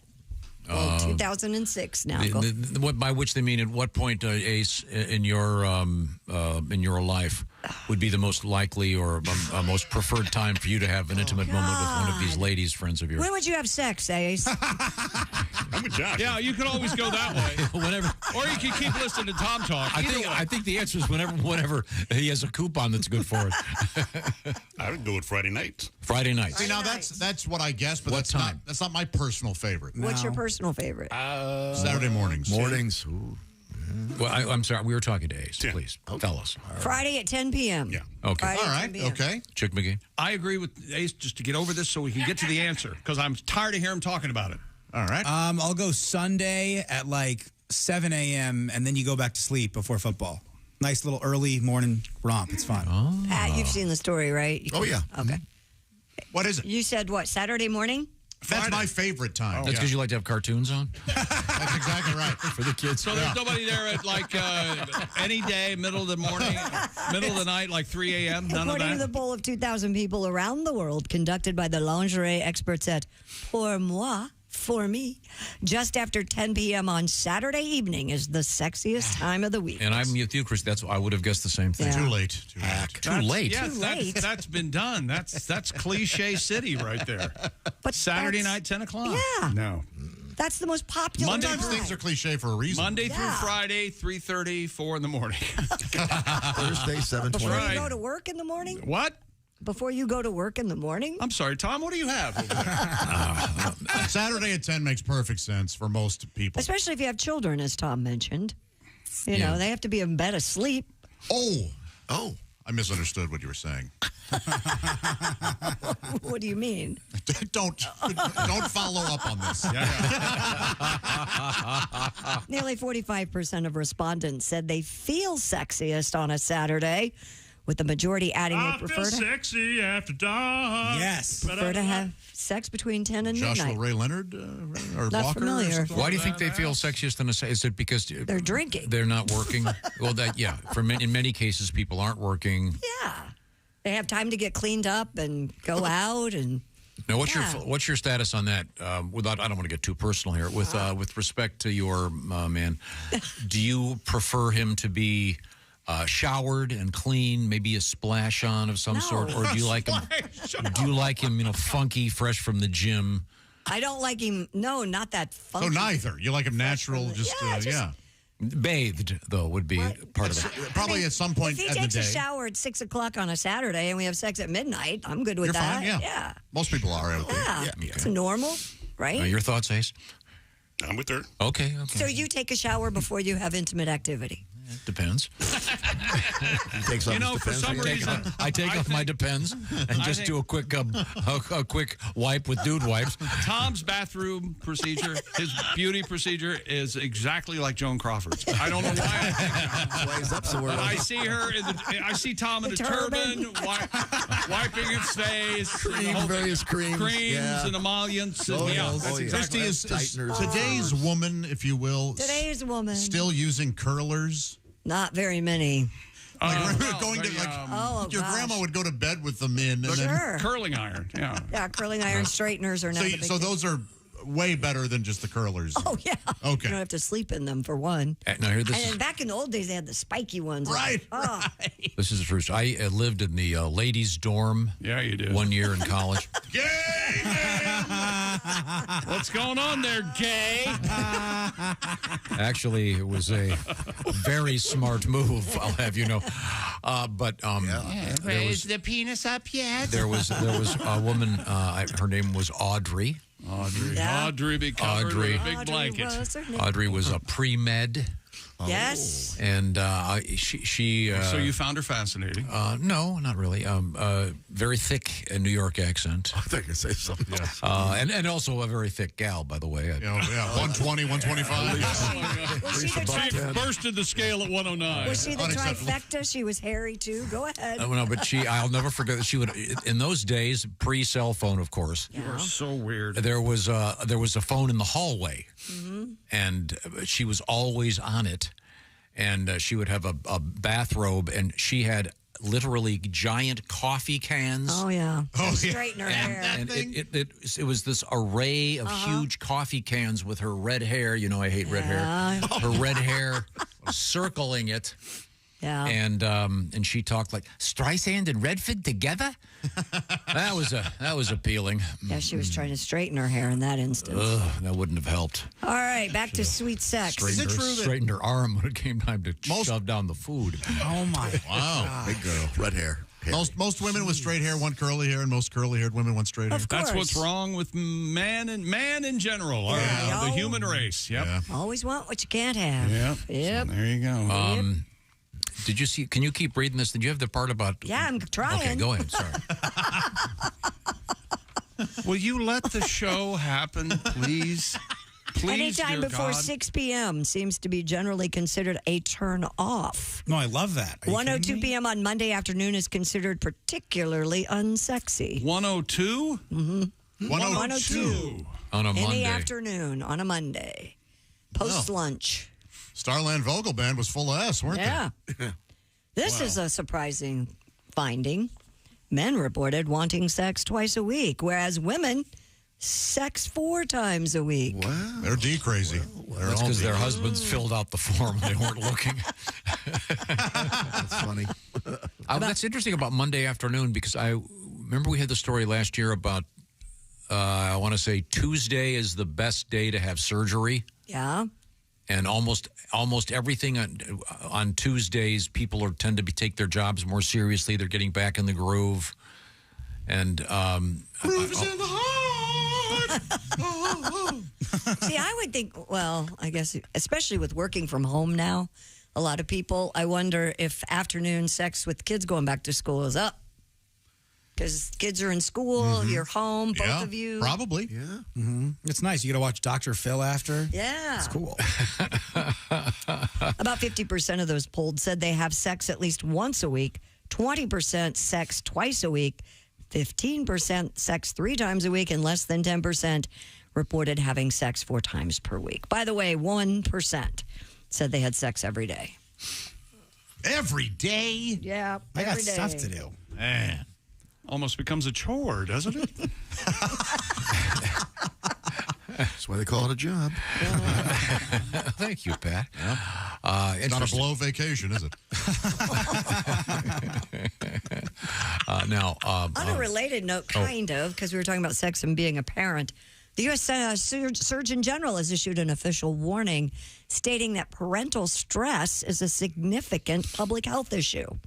U.S. Surgeon General Dr. Vivek Murthy said, quote, demands from both work and child caregiving have come at the cost of quality time with one's partner, sex, sleep, and parental leisure time. Yeah, So why does the government have to get involved in this? Because they don't. Are we going to get a grant now to get some sleep? He wrote that a culture of comparison perpetuated online around milestones, parenting, and achievements has left many families feeling exhausted, burned out, and perpetually behind. All right, well, that's the story. Exactly. It's not that being a parent, I mean, of course it's stressful being a parent. Sure. But the story isn't, hey, your kids are ruining your life. It's you Social comparing your media. lives on social media. Yes. Dr. Murthy called for a culture shift, one that respects parenting as much as working a paying job, recognizes the critical importance to society of raising children, and offers parents tangible support. Get off social media. Or at the very least, don't compare yourself to people Yeah. on social media. But maybe they should put those. This is the Surgeon General, right? Yes, sir. And that's the organization, whatever they're called, that put the warnings on cigarette labels. Correct. Maybe they could put them on your kid's forehead. They cause lack of sleep. Hanging around, having any more of me will cause lack of sleep, irritation, irritability, et cetera, et cetera. I don't know. Kids in Canada are just scary. All the scary labels up there. Oh, yeah. Oh, they'll show pictures, won't they? Yeah. Of a brat. Oh, that's funny. Because with the SIGs in Canada, they look like a... It's like an infected lung or some guy with no jaw. It does make your cigarettes look very cool. I will say that. It looks kind of metal. It looks like your cigarettes were directed by Rob Zombie. Collect them all, right? Don't they have one? Am I correct in saying one of the ones says cigarette smoking will give you a low sperm count? Oh, really? Yeah. I don't know. Wasn't that one of those warnings at some point? Maybe. So that means if you're trying to not have kids, wouldn't that be a good thing? To smoke? Yeah. Maybe the Surgeon General says, hey, pick up the smokes. You'll be happier. It is, yeah. It's cheaper than a vasectomy, I guess, is what you're getting to, right? Yeah, yeah. And look cool. Well, very good. Well, thank you very much, Christy. Oh, we have more time here. Okay, what do you got? The latest Titanic expedition is yielding new discoveries and rediscoveries from the shipwreck. RMS Titanic Inc., a Georgia-based company that holds the salvaging rights to the wreck site. Oh, this is ours. We own the rights. That's right. They've been releasing high-resolution images from its first completed expedition to the ship since 2010. Was this unmanned? Yeah. A highlight was the rediscovery of the statue Diana of Versailles, which was last seen 1986 and feared to have been lost. RMS Titanic said the trip also revealed evidence of decay to the ship, including the loss of a significant section of the railing that surrounds the ship's bow and the forecastle dock or deck where, of course, we all saw the movie. King of the world. King of the world. I'm king of the world, Ma. Wasn't that a special moment, those two shared? Of course it Oh, how was. nice. You say so. Felt like they were flying, I bet. Did you see any of the photographs? Yeah. And the statue, are they going to try to get it? They saw it years ago, then they've relocated it. Right, because they lost it. I don't know. They're salvaging, so I would assume. I'm the only one that thinks it's bad juju to try to get any of that stuff. Yeah. Of course let it down. Yeah. Leave it be. And the pictures did you see the picture? There's a slightly used video game controller. Oh, yeah. They may be finding some residual clutter, if you will, from other things. Oh, I see. They're doomed to exploded. That's funny, not. Oh, sorry. I told him to get into that can and go down there. A diary page. Boy, this sure is exciting. Hey, what's that creaking? Am I being dripped off? I guess That's it. I guess according to the doc I watched, they were used to the creaking. I mean, there's going to be creaking no matter what, but yeah. Yeah. But every now and again, a creak had to have gone, wait a second. How was that? Wait a minute, didn't the real engineers say this was the wrong shape of a vessel? Yeah, it's kind of cool stuff. But yeah, I'm with you, Josh. Shouldn't they just leave it? Yeah. It is isn't it a sacred, like it's a burial site? Eventually, it does sort of become you're exactly right. Yeah. Is it just does Jeff Bezos just want to have the statue from the ship in his garden or something? Is it just weird? I got to tell you, if I was Jeff Bezos, yes, I would. Absolutely. We had a guy in here that had a piece of the ship. Remember that? It was Dirk Pitt. It was about the size of a piece of bread. Slice of bread, and it was an actual piece of the hull. Oh. Because parts of it were spread out, and they brought some of it up. Yeah, nobody could just bring in a piece of metal. And This is a piece of Titanic. Barnacles. Nobody could do that. So you're doubting him? Is that what I'm gathering? I'm doubting the whole thing. I don't think Titanic even existed. I think the people listed in that, Here. they were Not only that, I'm going to take it a step further. I don't think Leo DiCaprio or Kate Winslet existed. You know what How killed about him? What's that? Vaccinations. What? I was going to say something crazy. See, but here's what happened. I wasn't going to go. We're sitting around having fun, and what does he do? I like it. Sorry. The new COVID's out, as is the new flu. Raycon Everyday Earbuds. You know, I prefer I prefer flu classic. This new flu is going to end up. Yeah, I prefer the polio classic. By the way, Everyday it's breaking out again earbuds because you have idiots are. Been upgraded. That's right, and they now come in brand new colors. Raycon earbuds. How about a royal blue or forest green? Not Forrest Tucker, forest green. How about a blush violet? How about classic black? And Raycon's upgraded everyday earbuds, now you get not only those swell colors, but multi-point connectivity that lets you pair with two devices at once, a new quick charge function, and active noise cancellation. And Raycon's ergonomic earbud shape and customized, optimized gel tips are a cozy custom fit for every ear ever made. And Raycon offers a 30-day happiness guarantee. So go to buyraycontoday.com/Tom. That's buyraycon.com/Tom. Get 15% off your Raycon order plus free shipping. 15% off and free shipping. Buyraycon.com/Tom. That's buyraycon.com/Tom. Get them before you go on your next vacation. If you're in that airplane, nothing better than having those having those earbuds in and enjoying whatever you like to enjoy. Perhaps this program, or perhaps anything but this program. Now you're talking. And we have some cool stuff coming up, including Sexy Time with Alli, Breen. We have an interesting news story involving a liver. And how about a 4-day work week? What do you think? Oh, yeah. Apparently, you're taking your day off right now because your microphone's off. This is the Bob and Tom Show. Add to or continue the conversation. Check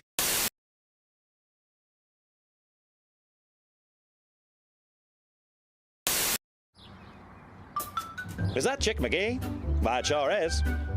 Chick McGee, who knows that an annuity from the folks at Silac Insurance Company means a retirement check in his mailbox every month. Chick works on perfecting his mailbox opening technique. Easy, Mr. McGee. Don't blow that elbow out. Chick isn't quite retired yet. He's just practicing for it. Because one day, Mailbox McGee will be taking his retirement the easy way. SILACINS.com. Silac Insurance Company. Hello and welcome to the wildly successful Mr. Obvious Show. I'm your host, Mr. Obvious. Let's take a call. Hello, Mr. Obvious Show. Hello, is this Mr. Obvious? Speaking. Hi, Mr. Obvious. Long-time listener, first-time caller. I just want to say, first of all, I really love your show. Really enjoy listening to it. I think you do a great job. Well, kind words indeed. And thank you, caller, for calling the Mr. Obvious Show. No, Mr. Obvious? Yes? Here's my problem. Oh, okay.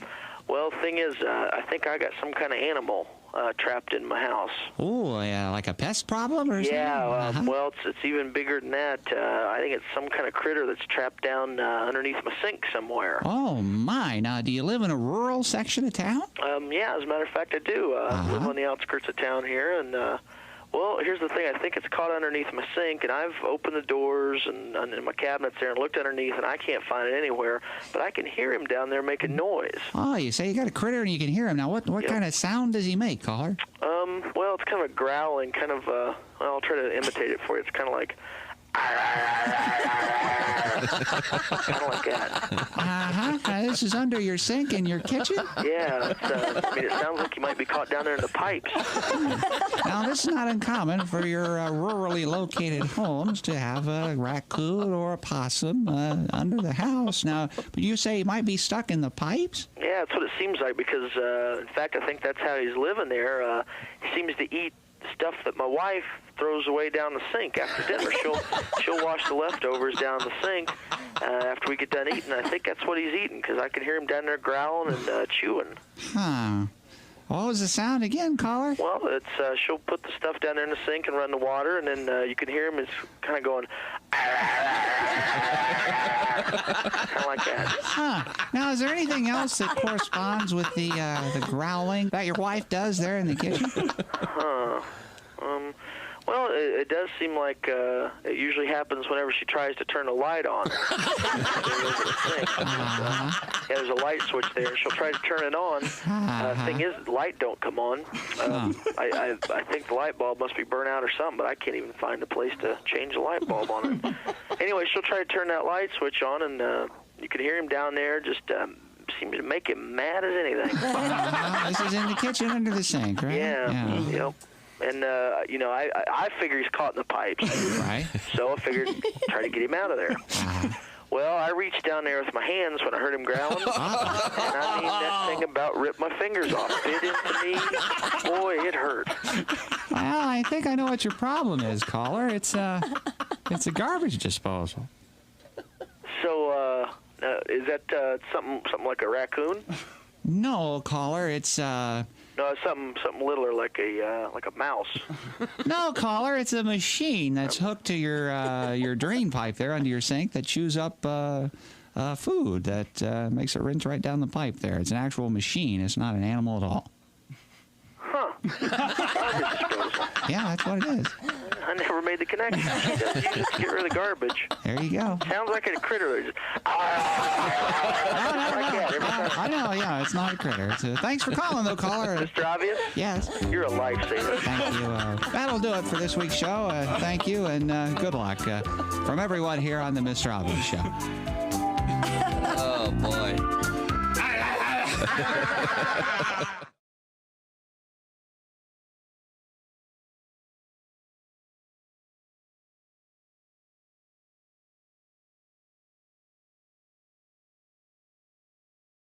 No, I'm not trying to be critical. I'm just. This is what the Surgeon General is saying. I know. So I think those women who can't are pretty much, by and large, selfish, aren't they? Screw you, chick. Yeah. Don't you wish just once they'd have a day, one day a year, where you could say whatever you wanted in the radio? Just so that one time. I'm over here working, okay? You know what you could do? What? Walk in there and have Dean do it for you. You walk in there, tell Chick what you want to say, and he can fix it for you. A few minutes ago, Chick said something mean to Christy, and she... I didn't. Was that mean? I was Yes, just it making was. an observation. I was saying that some women are unable to breastfeed for a number of reasons, and you said...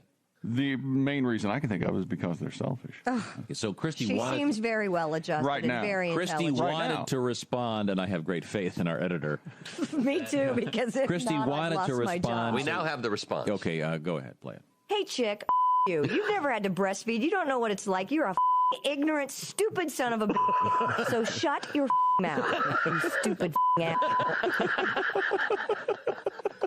You know, that last beat could have used a little more word. A little less a little less... And not so much hole. A little heavy on the hole on that one.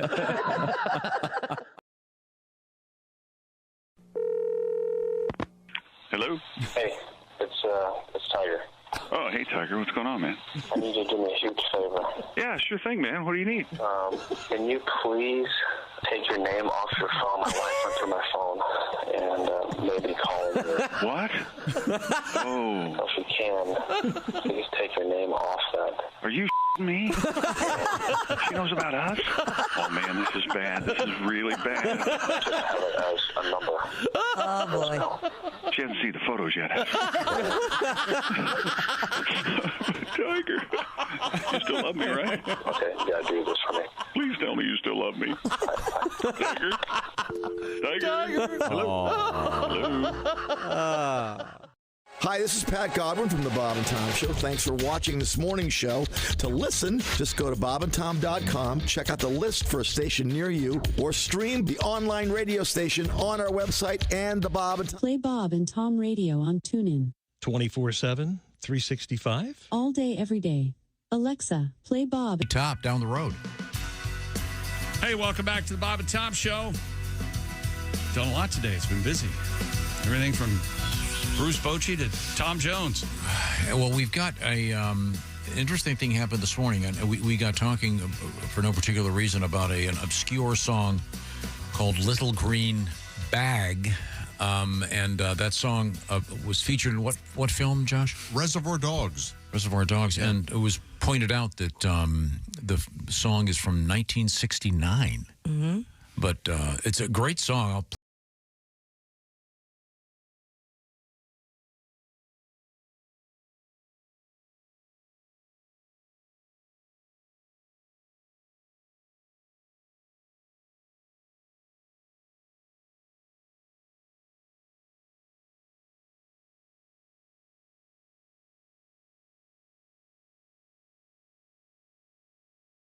switch, and we were saying it sounds kind of like Tom Jones, and then you found the Bare Naked Ladies version. Our producer Hoffy found same way. Yep. They said that sounds like Tom Jones, and they got Tom Jones to come in and do it. Good for them.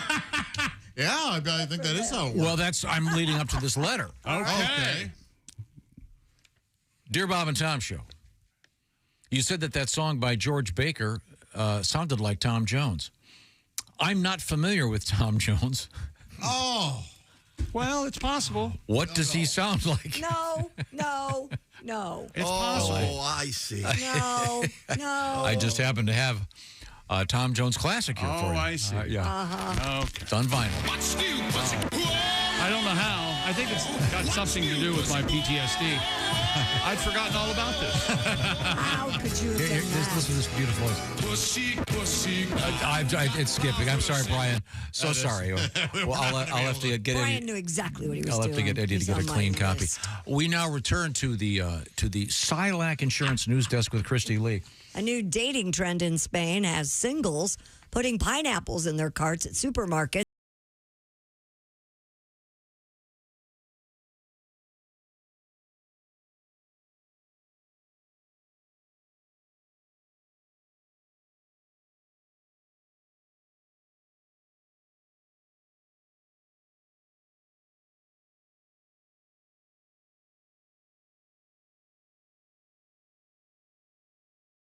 Cart. I thought the fruit-based code was showing up at a rest stop. Your car parked backwards. Yeah. The old pickle park. No, this is a pineapple, not a pickle. upside down in your cart, pushing it in the store's wine section in hopes that a person you find attractive responds positively. However, authorities say it has led to some disorderly incidents with teens pushing carts around without buying anything and rowdy scenes breaking out in stores. Damn kids. One man even went to a store dressed as a giant pineapple as part of his bachelor party celebration. The upside-down pineapple, of course, a code for swingers looking to swap sexual partners in many parts of the world. So I'm confused. So this is two different things? No. She's saying singles can meet other singles with an upside-down pineapple? Right. Right. And fat singles can meet other fat singles with a pineapple upside down. But this is a different one. This isn't the swingers thing, though. Yes. Right. Well, I mean, it means... It just means you're looking. It means you're looking. It means you're down. Partner or not. Yeah. You have to be in the wine section and hope that not only is there another person there looking, but that they're attractive or that you're attracted to them. Right. What if it's a single lady with a grocery cart full of cucumbers? She may be... Making pickles. We don't know. I don't think that means anything. She could be putting them inside. Oh, okay. Have you considered that? There's always that. So, but the pineapple means... Phallic shaped. The pineapple means... We just went over it. We just went over What do you want us to say? So, but if it's right side up, does that mean you're not a swinger? Probably, yes. yeah, you're that just means you're buying just buying a pineapple. Okay. You're just buying a pineapple. Do you buy the whole pineapple? Do you if you have pineapple, Do you have a buy pineapple core? Oh, Yes. I do. Thanks Yeah, to I have Josh. a Mine's- brilliant one. Yeah. Oh, I got you one of those? Yes, you did. Isn't that- I doesn't use that it a thing work well? lot. Yeah. It's awesome. I got no pineapple You core. can't, you don't get a whole pineapple? No. You don't want to dole out the money? Good God. There it is. Do you like pineapple? I don't like anything right this second. Fair enough. Do you eat alone? We know Tom doesn't, but more restaurants are beginning. Tom almost refuses to eat know. alone. I've eaten alone on occasion. How many times? You can count on one hand. How many times? Every once in a while. Not, and this doesn't mean at home by yourself. I mean in a restaurant. Yesterday, my buddy was on some faking work-related sick? mission out of town. Pretending to be ill.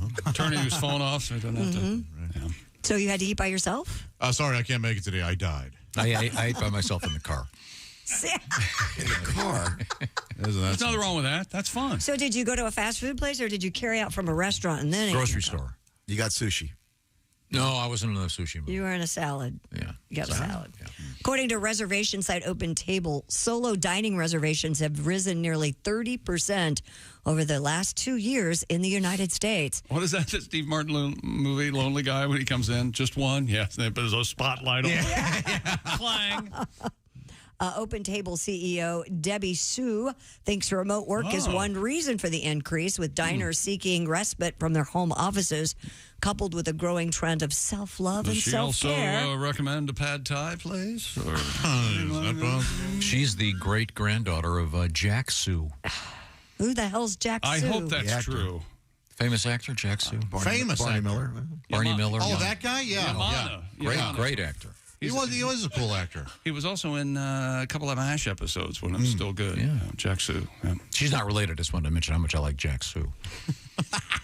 Well, some restaurants And you know frown. what Sue means in Litigate? Jack. Yeah, Oh. okay. While some restaurants frown on seating a single diner at a table that could fit more, others say solo diners tend to be loyal, repeat customers and are therefore altering their seating, changing their menus, and adding other special touches to appeal to the solo diner. I see. These are kind of foodies. Yeah. Penn State University professor Anna Matilla added that the pandemic led to a shift in social norms, and people are now less inclined to look at solo diners and think, As losers. oh, I was going to go, you must be alone. Is this bad form for a host or hostess to say just you? They do it all the time. Do you think you would train your staff to say something else? Maybe like, will anyone else be joining you? Maybe That's instead of nice. just you, because that seems isolating. Yeah. What could you say? Because somebody's going to get offended by will anybody else? No, Yeah. I just got broken up with, so no one else will be joining me. I think for those people, Wow. you just say nothing to them because they can't be pleased with it. Yes. Or you don't want to say, I assume you're dining alone. That would be worse. Judging by the outfit, I assume you're dining alone. There was years ago. Dining alone, but eating for two. I had an idea whose time has come, and I think it's been used in other things now. But it was a restaurant where it was just sinks, and guys would come in, and they would stand at a sink, and they'd be served there. So divorced guys come in, stand at the sink. We'll bring you a plate of food. Mm-hmm. And I can't imagine why that didn't go. I think it would take off. That or you eat over a trash can with paper plates. Do you ever relax? Just sit down and enjoy a meal and relax. Sure. Plate your food. Yes. It's very important. Have some music on. These places where you can eat solo, by the way, to make you feel at home. I just read this article about it. The waiting staff will come by and just grab one of your French fries and eat it. Oh, so you feel like, yeah, you feel like you've got a date. Just so you don't feel like you're a lonely loser. A lonely loser. Sexy time on the way. This is the Bob and Tom Show. Thanks for listening to the Bob and Tom Show this morning. Even though we're not.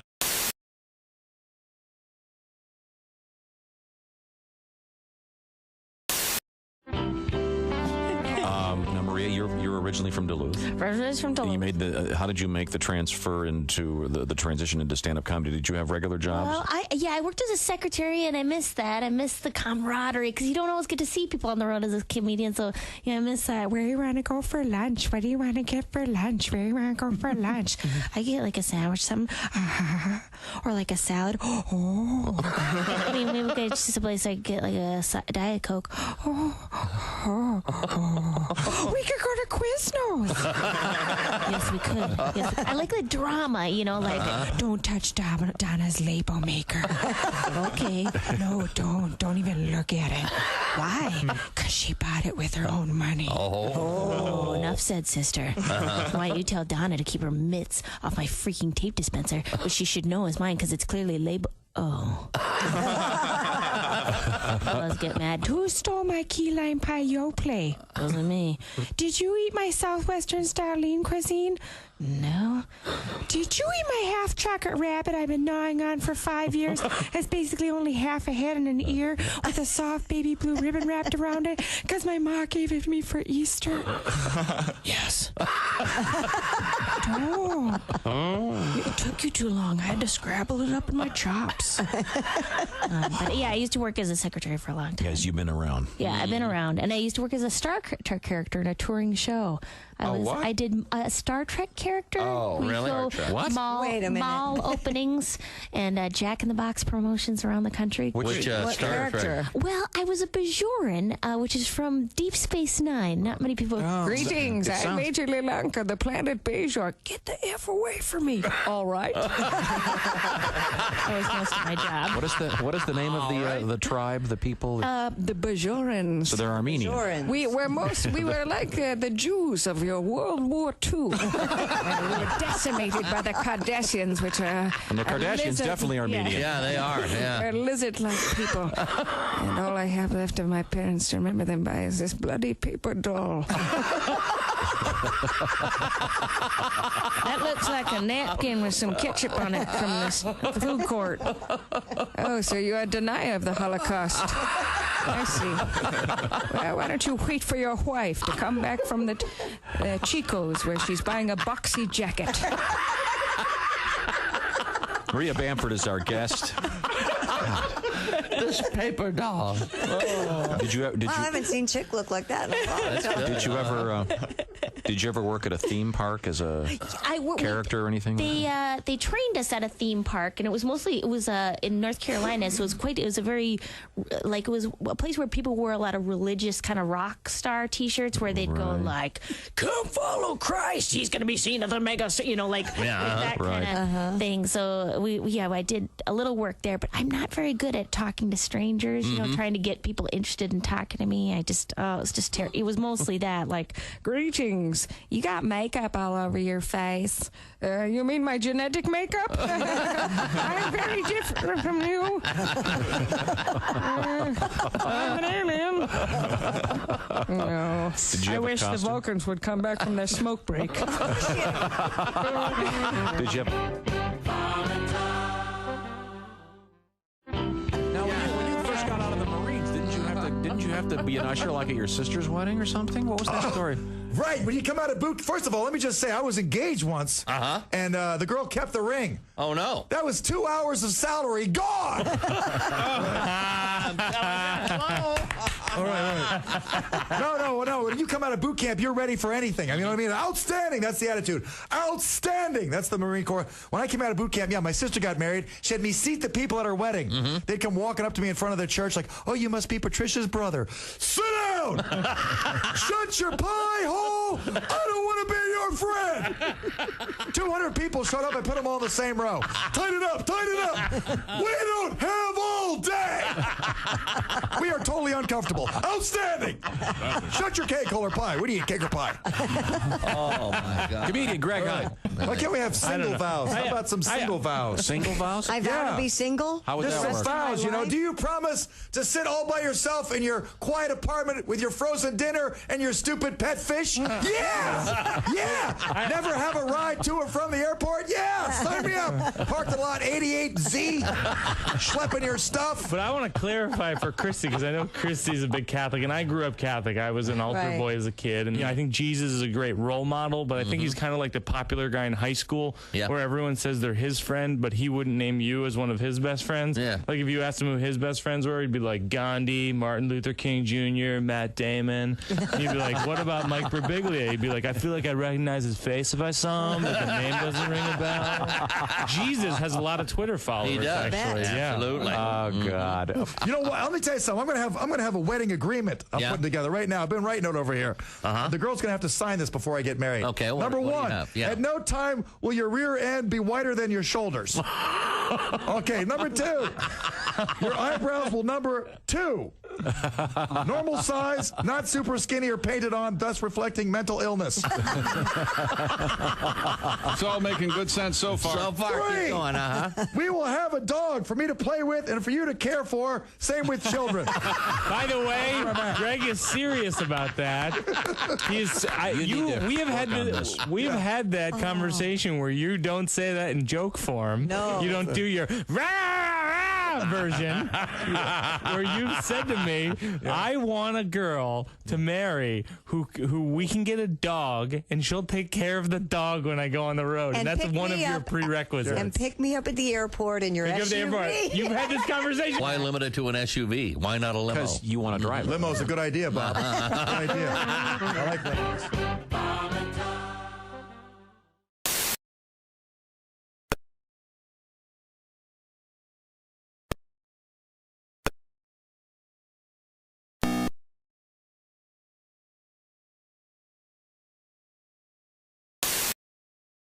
Chick McGee. You guys rock. Christy Lee's got nice rap. Hey, welcome back to the Bob and Tom Show. Christy Lee at the Silac News Desk. Hi. Hi. There's Pat Godwin. Hey, Chick. There's Willie Griswold. What's up, big dog? Jessica Alsman joins us. There's... Hello. There we go. There's Josh Arnold. Chickster. Ace Cosby. I'm Chick McGee. Hello, Tom. Hello, Chick McGee at the Dude Wipes Sports Desk. That's right. Yeah, that's a very nice desk you got over there. And a couple things I wanted to mention. We've got Willie G on stage at Zany's Old Town tonight with Saul Trujillo. Should be a great show. Also, Friday and Saturday, the Independent Comedy Club Detroit with Chris Higgins. Let's see now. We've got a lot of other cool stuff happening out there. Bert Kreischer is going to be hitting Vegas Friday, September 27th and 28th. We'll give you some details on that, but you can find out all the info at bertbertbert.com. That's B-E-R-T. And Brent Terhune, Dayton Funny Bone, coming up Friday, September 13th. Just a handful of our friends who are out there doing stuff. Christy Lee is at the news desk. Christy, what's And they're happening? working hard. And, you know, in Japan, They're seeking to adopt a 4-day work week because they're working so hard. The Japanese government first expressed support for a shorter working week in 2021, but less than 10% of companies in Japan allow employees to take 3 or more days off per week. The government has now launched a work style reform campaign that promotes shorter hours and other flexible arrangements, along with overtime limits and paid annual leave.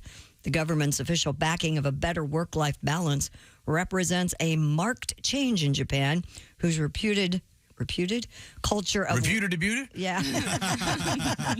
I knew it. Of workaholic stoicism. Huh? Yeah. Means its language even has a term for literally working oneself to death called karoshi. This is never going to take off. You don't think so? Some companies here do it. I know. Not in You Japan. don't like Friday, Saturday, Sunday off, and then Monday, Tuesday, Wednesday, Thursday you work. Friday, Saturday, Sunday. No. Work the 10-hour days. You want to? Maybe we should try it here, huh? How about that? What do you think? Try it here. You can go for it. Okay. Do you want to do Fridays part of the weekend? Because you could also do Mondays part of the weekend. You work Friday. What I would like to do, Wednesday. Give me a weekend in the middle of the week. We work Monday, Tuesday, no work Wednesday, then we're back Thursday, Friday, and then it all starts over again. But I think your brain would tell you this is like 7 weeks in a row if you have 2 weekends in the week. Yeah. Right? It would seem like it would be longer. You know what? I'm sorry. Shouldn't have pitched it. Actually, I think that is a thing at some places, the hump day off thing. Yeah. Well, remember, doctors used to do that. They would work only Wednesday mornings. Everybody had Wednesday afternoon off.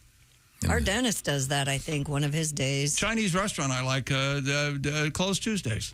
Yeah, a lot of restaurants are closed on Monday or Tuesday. What the hell is that all? I know exactly which one you're talking about. But some of the Chinese they are restaurants closed Tuesday. Are open on Tuesday. Yeah. But my favorite ones close on Tuesday. No rhyme or reason. And you never remember till you get there, right? I never remember until it's closed. Yeah. Curse word. I think you should have a haircut place called We're Open Monday. That'd be a pretty good business for somebody. There now, but this is in Japan. Yes. I don't see this happening. Well, although they can do it as long as they don't have a standing army again. I pretty much don't care what they do in Japan.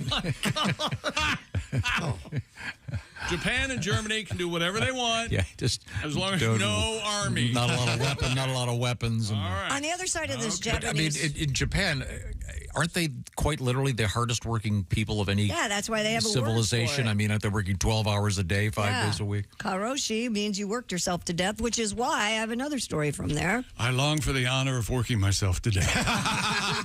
That's kind of it. Yeah. Some folks in Japan are actually hiring resignation experts to help them quit their jobs. I need that number. Japan's notoriously demanding work culture means many employees face an uphill battle if they try to resign from their positions. One 24-year-old told the news outlet that her 12-hour workdays began affecting her health, but was afraid her resignation would be denied. So she then turned to a resignation agency called Momuri, which pledges to help employees tender their resignations, negotiate with their companies, and provide recommendations for lawyers if legal disputes arise. So they won't even let you quit? Ugh. Well, I think I can help you quit. Yeah. I just dropped a deuce on your boss's desk and told him it was from you. There's some interesting things in contracts now that the FTC here is trying to get passed and or banned, depending on what it is. But such as if it's something called stay or pay. So if you quit your job within a certain amount of time from after being hired, you have to reimburse the company for your training costs. Yeah, that makes sense. That makes especially sense. if you have to pay to educate them and teach them how to do everything. Yeah, but it's all in court and stuff. They're trying to figure out if it's going to be if those are legal or not. But isn't this like in Japan? They're too polite to quit. Well, there's that. Some workers complain bosses harass them if they try to resign, including stopping by their apartments to ring their doorbell repeatedly, refusing to leave. I kind of care for that one. Well, that's insanity. Yeah, if you're just being harassed. Right. That's just plain good fun. So I could go to Chick's house. If he tries to quit, just keep ringing his doorbell. Ring my doorbell? Momori, which means I can't do this anymore in Japanese. Momori! Yeah. Apparently, the operations manager of that company said one worker was actually dragged to a temple in Kyoto by their boss and told they were cursed because they wanted to leave. Oh, my gosh. Well, just ignore that. Cursed. Boy, she's not getting a recommendation letter. It's so much different in the States. I mean, if you want to quit, just walk into the lounge and tell a dirty joke, and next thing you know, you're going to be in front of HR on your way out. Or you could walk in and say, "Hey, who hired all these broads?" Yeah, that'd be. Yeah, you don't even have to tell a joke. You don't have to make it witty. Right. Just walk in there and say, "Hey, Have your car running. Nice heavy naturals, Dolores." Yeah. Big-breasted broads used to have a sense of humor. See you right there. That'd be enough to get you. Yes, get you going. indeed. Yeah. Well, we can't talk about the culture of Japan without playing one of my favorite songs. Is that right? Oh, come on. Am I the only one that loves this? I think so. Yeah. I don't think the band liked it. I liked it when I was a kid. Yeah, there's a place for it.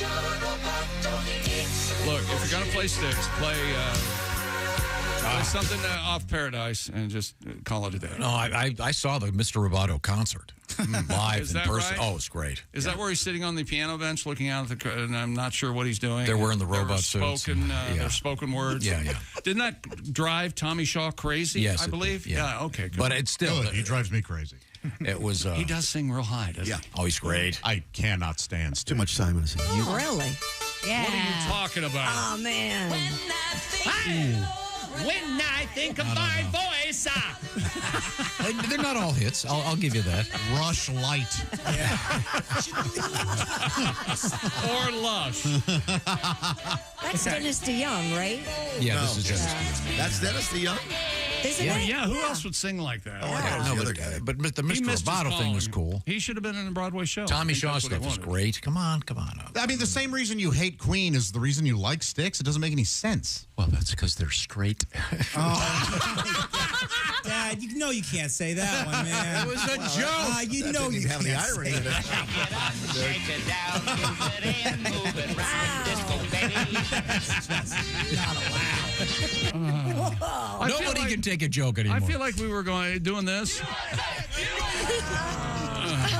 Exactly. That's very good. Hey, Willie, don't you get Yeah, I something can going on distract over you. there? Guys, football season is back. Football. Yo, Prize Picks is the best place to get real money sports action while watching football. We all know how season-long fantasy takes up so much time, but on Prize Picks, you can pick a new lineup every day. The app is easy to use. Pick 2 or more players across any sport. Pick more or less in their projection, and you could win up to 100 times your money. This weekend, I'm in Detroit, so I'm taking Aiden Hutchinson getting more than 0.25 sacks. Just got to get one, Aiden. I'm taking Amon-Ra St. Brown getting more than 2.5 TDs. I need each of these guys just to get one, and I can win. On Prize Picks, you can still cash out even if the lineup isn't perfect. All withdrawals are fast, safe, and secure. And Prize Picks is the only daily fantasy app with injury insurance. If one of your players goes down in the first half, Prize Picks doesn't count it as a loss. Just some of the many ways Prize Picks puts its members first. Download the Prize Picks app today or go to prizepicks.com and use code TOM to get a $50 credit instantly when you play $5. That's code TOM on Prize Picks to get a $50 credit instantly when you play $5. You don't even need to win to receive the $50 bonus. It's guaranteed. Prize Picks, run your game. Must be present in certain states. Visit prizepicks.com for restrictions and details. All right. The code is Tom. It's Prize Picks. Have some fun. We're going to tell you how to have some other fun with Sexy Time. With Alli Breen, it's next. This is the Bob and Tom Show. Hey, hi, this is...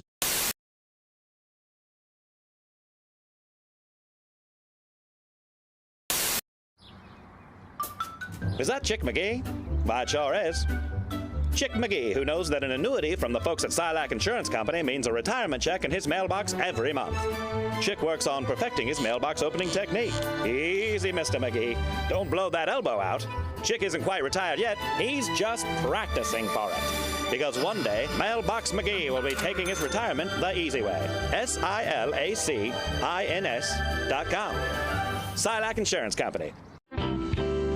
This is the Bob and Tom Show. Thanks very much for joining us. And we're doing kind of a musical chairs thing today. And, it's actually a musical chair right now because joining us in the studio, we have singer-songwriter, actor, and comedian Stephen Lynch. I throw in the actor thing because you spent how did you describe it? 9 months in hell. Sentence, was that the word you used? 9 months in hell is what I just heard. You were on Broadway. Do you want to give us give those that haven't heard about this the background on? The Wedding Singer. You portrayed the very popular Adam Sandler, Drew Barrymore movie about crazy kids in the 80s. Turned into a very successful theater piece. Very successful. Well, you did it for a pretty long time. Mildly successful. I mean, it was fun. But I had my toe on the trigger pretty much every day of the last 4 months of it. Well, I realize I'm making it sound like it was really bad. No, but I mean, it wasn't. It was time to move on. You know. Can you play one of the new ones for us? I think so. Okay. We just had a little powwow in your producer's office about what I can and cannot say on the radio these days. And there have been moments before. You think this one's okay? I don't know. Okay, well, if it's not. I don't know. Ladies and gentlemen, Stephen Lynch. This is a song I wrote. I discovered, oddly enough, that I had an uncle, a great-great-great-great-great-uncle who lived in the medieval period. He pretty much did for a living what I do for a living. He was both a troubadour and a court jester, and I think he used to play in the court of the king and the queen. And I discovered one of his old compositions that he wrote for the lute, and I transposed it to the guitar. Good, because we don't have a lute handy. No. I don't either. Because I like guitar comics, but I hate lute comics. Prop guys and lute comics. Those are the worst, aren't they? Just hacks. They give us all a bad name. So this is one of his compositions, and I just thought I'd try it for a modern audience, see how it goes over.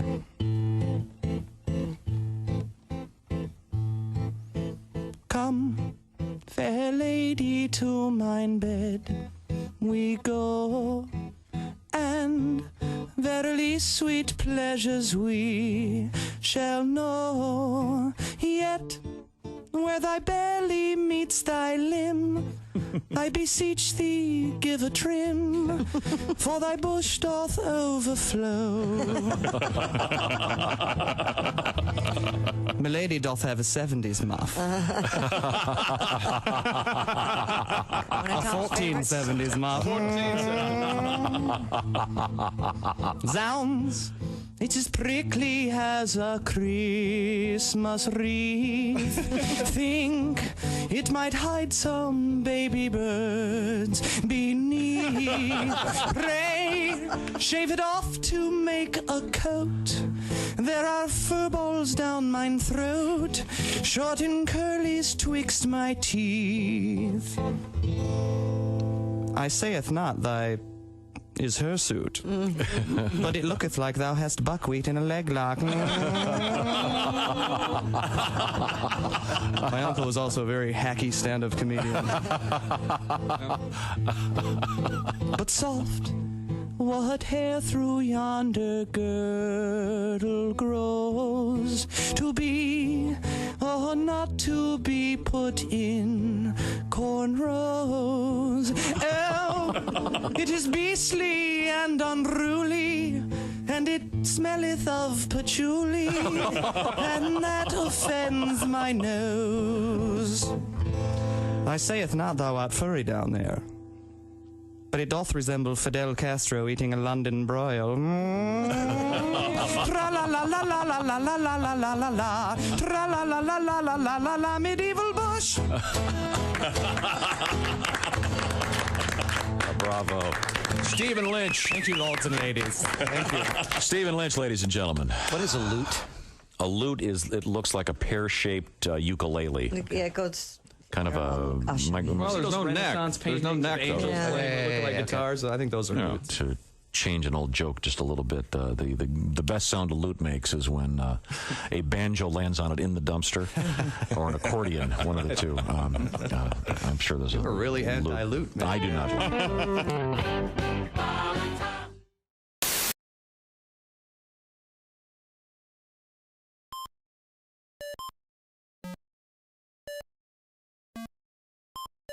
Hey, did you enjoy those videos played in that break?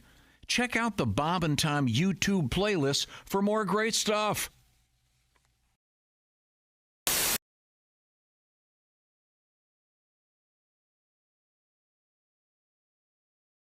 Hi, this is Christy Lee from The Bob and Tom Show. Thanks for watching this morning's show. To listen, just go to bobandtom.com. Check out the list for a station near you or stream the online radio station on our website and The Bob and Tom. Hey, welcome back to the Bob and Tom Show.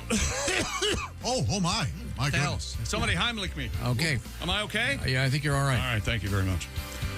It's time for one of our favorite, I'm told. It's Well, one of our not yet. favorite- We're not still yet? waiting to hook up right. with her. We'd like to do some love counseling with Sexy Time. Speaking of Sexy Time, we had an interesting news story this morning about a major survey that was done revealing the opinion of 2,000 people and what they felt was the best time for Sexy Time. Sexiest time of the week. And the answer was 10 p.m. on Saturday evening. Sex. Bogus. Hack. Cliche. Been done. Sex. Really? Alli, what do you think? What do Me? Yeah. I think either you get it in before Jeopardy during the week, or maybe you, have dinner, do it, then get on with your evening. So you still have stuff to do. Now, It you, doesn't have but to be the you end of don't the have night. kids. Yeah, I mean, I that don't should have be, kids, so yeah, it can be yeah. any time. Right. It could be like, when I go home later at 3 p.m. But before Jeopardy. I'm really into Jeopardy. We're both into Jeopardy, and we both enjoy it. Oh. Does he ever get the daily double? He always wins. Oh, No, I didn't mean in Jeopardy. I meant euphemistically. He has as many, comes Talking home about for lunch. DP? So you do it with the sun up? Oh, yeah, why not? I love that. That's so funny, Christy. I love that. My favorite thing, I was going to go out for ramen one time. And ramen, you get the broth belly, you're shaking when you're moving around. I go, hey, how about we hook up before the date? Because it was already like a third or a fourth date. It was the best. You hook up and you show up to the ramen restaurant. You're hungry. You're ready to go. Get one of those marble sodas. It's just the What best. is a marble soda? Oh, the It's got a little you pop it down there. Oh, that, yeah. Did you guys forget what Jessica Hooker said one day on the show? You get it done in the morning before somebody can say something stupid. That's right, yeah. Ruin the whole day. That's true. Remember that? Oh, yes. Yeah, No. but with our hours, we can't do it in the morning. It's Well, too early. that's why I offer middle of the night, 3 o'clock. Go back to sleep for a little bit. You come in. It's time to check in with Alli Breen, speaking of Sexy Time. Oh, Allie's not at home. And You're in a funeral home. That's nice. Yeah, that's where the casket goes, back there, the curtains. Yeah. Where are you, Guest Alli? hotels. Hotel. I'm in Cape Cod. It's lovely there in Cape Cod. Yeah. Alli, to bring you It up... does have like a funeral homework look. To bring you up to speed, that we had a survey that was done indicating that the average American, their sexy time is, what was it, 10 p.m. on a Saturday evening. 10 p.m. Saturday evening. Well, she'd be working. She couldn't do Yeah, that. you're probably on stage. Yeah. I never that would be stopped an her awkward time to have sex. They never stopped her before, Tom. Okay. Well, tell you, if you do that as part of your show, you'll make the paper at least once. Yeah, I'll get a whole bunch of attention. That might be a way to shoot to the top. Yeah, well, you think the Hawk Tua girl got a lot of attention. You'll do Good really Lord. well. Alli Breen is a stand-up comedian and world traveler, lady who rides horses, and does remodeling, and is also on OnlyFans at ALLIB. You'll also find her on social media at ALLIBREEN, and Ms. Breen is our consultant in the world of sexy time. And you look like, is that a velour shirt you're wearing right now? No, that's what Jason thought I was in, like a Hugh Hefner robe. It's like, I'm not there yet. Does that have a... No, it's just a hoodie. Does that zip all the way down? You pervert. It's all the way up and all the way down, yeah. Is that zips all the way down to your waist? That's the way zippers does, work, yes. Tom. Yeah. No, you've got the quarter zip. You wear It's those like all a the time. Little Red Riding Hood. Hey, just show him your boobs. That's what he's asking. No, when you put the hood on, there's someone who's going to freeze frame you with that hood and clean their computer. Stop. Okay. The better to eat you with. Thank you, Josh. The better you're going to eat me just like the wolf said, or whatever. The book. Just what the book said. Sorry. As Alli, as you can see, our show, as usual, off the rails. Yep, as always. I When love do it you that feel way. sexiest, Allie? What's the sexiest time or day for you? I would say evenings. I mean, I don't know. Yeah, I would say evenings for sure. I'm not a morning sex person. Everyone's got bad breath and you've just woken up and ugh. Everyone, how many people are there? Yeah. fellas, chew some gum. Hey, for God's sake, the train. This train ain't leaving the station till it gets dark. No, Yeah, so. I think after dinner. But I mean, Allie, you have an unusual job. Willie, same deal. You guys are on stage at whatever, 10 or 11 o'clock at night. Doesn't it take you a while to kind of wind down after you're done? You don't want to, right? Yeah. Yeah, I mean, I stay up late, so it can be past midnight, and I'm still good to go, I guess. You know, I don't know. I Yeah, but think Willie, don't you have a regular weekday? Maybe a little earlier would work better, though. But you get off stage, aren't you kind of buzzing for a couple hours? Yeah, but usually when I get off, when I'm on stage, I'm talking about how I'm a loser and my penis is small. No one wants to hook up with me after a show. That's when I go back to the hotel. I got on the pizza bed, watch a little bit of Friends. That's when my time starts. I see. It's The nice. pizza bed. It's when you got I the like two. the designation. When you get the two queens, Allie, you have one for sleeping, one for pizza. Party time. I didn't know that. Yeah. Wipe your face with a pillow. Do whatever you want to do. It's a pizza bed. That's why they make it. All bets are off. It's a hotel. I'm not sure. You can crap in the corner if you want. I'm not sure if Willie's my son. Because I hate eating in bed. Well, no, but you're not going to sleep in this bed. That's the whole Two thing. beds, yeah. It's not for sleeping at all. This is not a sleep bed. Okay. It's a cushy table. Yeah, it's the best. I also don't approve of eating in hotel rooms. Oh my God. That's the crazy or one. eating outside. That's insane, Tom. No, eating outside. Oh, boy, now we can enjoy the Eating heat, the humidity, and flies. I'm sorry. It is sexy time and time for some sexy talk. What have you got over there, Allie, from a letter standpoint? Dear Allie, my husband and I had a small destination wedding, so we had a big party at our house when we got back for all of our friends and family to attend. One of my best friends got really drunk and was rude to my husband all night, and then he said that she tried to make out with him when he had to put her out in an Uber. She denies it, but why would he make that up? They're each saying, well, the other probably has a secret crush on them, and the whole thing is crazy. What should I do? The guy's the one telling the truth. Yeah. Yeah. Why would you say that? Just because you're a guy? Because women lie. She was I will tell you, there's nothing worse or angrier than a woman who's flirting and you don't flirt back. Exactly. That's the thing here. She will rip your head off. A guy would go, you know what? I acted stupid. This woman is lying her way. Yeah. And drunk. Or she's so drunk she doesn't even remember doing something like that. Someone's being nice to me. He must love me. Yeah. She's probably the. You got to take your husband's side on this. Even if it was just the rude part, let alone, though, trying to make out with him. Yeah. Yeah. She had to see the rude part, too. It's not like that's happening behind closed doors, I would think. Right. Yeah, and at their wedding party, that's even more weird. If your husband had a crush on her, why would he say anything to you? Yeah, he would not. No, exactly. No, he would have just banged her and put her in the Uber, right? Yeah. It depends what time it is. Your friend is lying. If it was before 10 o'clock, he's not going to do it. Okay. Well, And your friend might want to get in the program. Okay. yeah. Okay. That's a crazy move. Or maybe the friend should be like, well, I was just testing his love for you and wanted to make sure he was going to turn me down for Thanks, his Tiff. new wife. Okay. Well, let's move great on. friend. Once again, you can reach Alli Breen, ALLIBREEN on your favorite social media package, whatever it's called. Okay. Back to you, Ella. Dear Allie, I've been divorced for 5 years and just got remarried. I have 2 kids with my ex, and everyone's on really good terms. We've always celebrated Christmas and birthdays together, and I was planning on inviting my ex to the wedding, but my fiance doesn't want me to. My ex is still pretty much family to me, and there's nothing romantic there, and I don't want things to be tense moving forward. Should I push for it, or should I just let my new husband have his way? This is a classic. This is a classic Ann Landers. No. No. She should not invite her to the wedding. Invite him to the wedding. Sorry, whatever. It depends.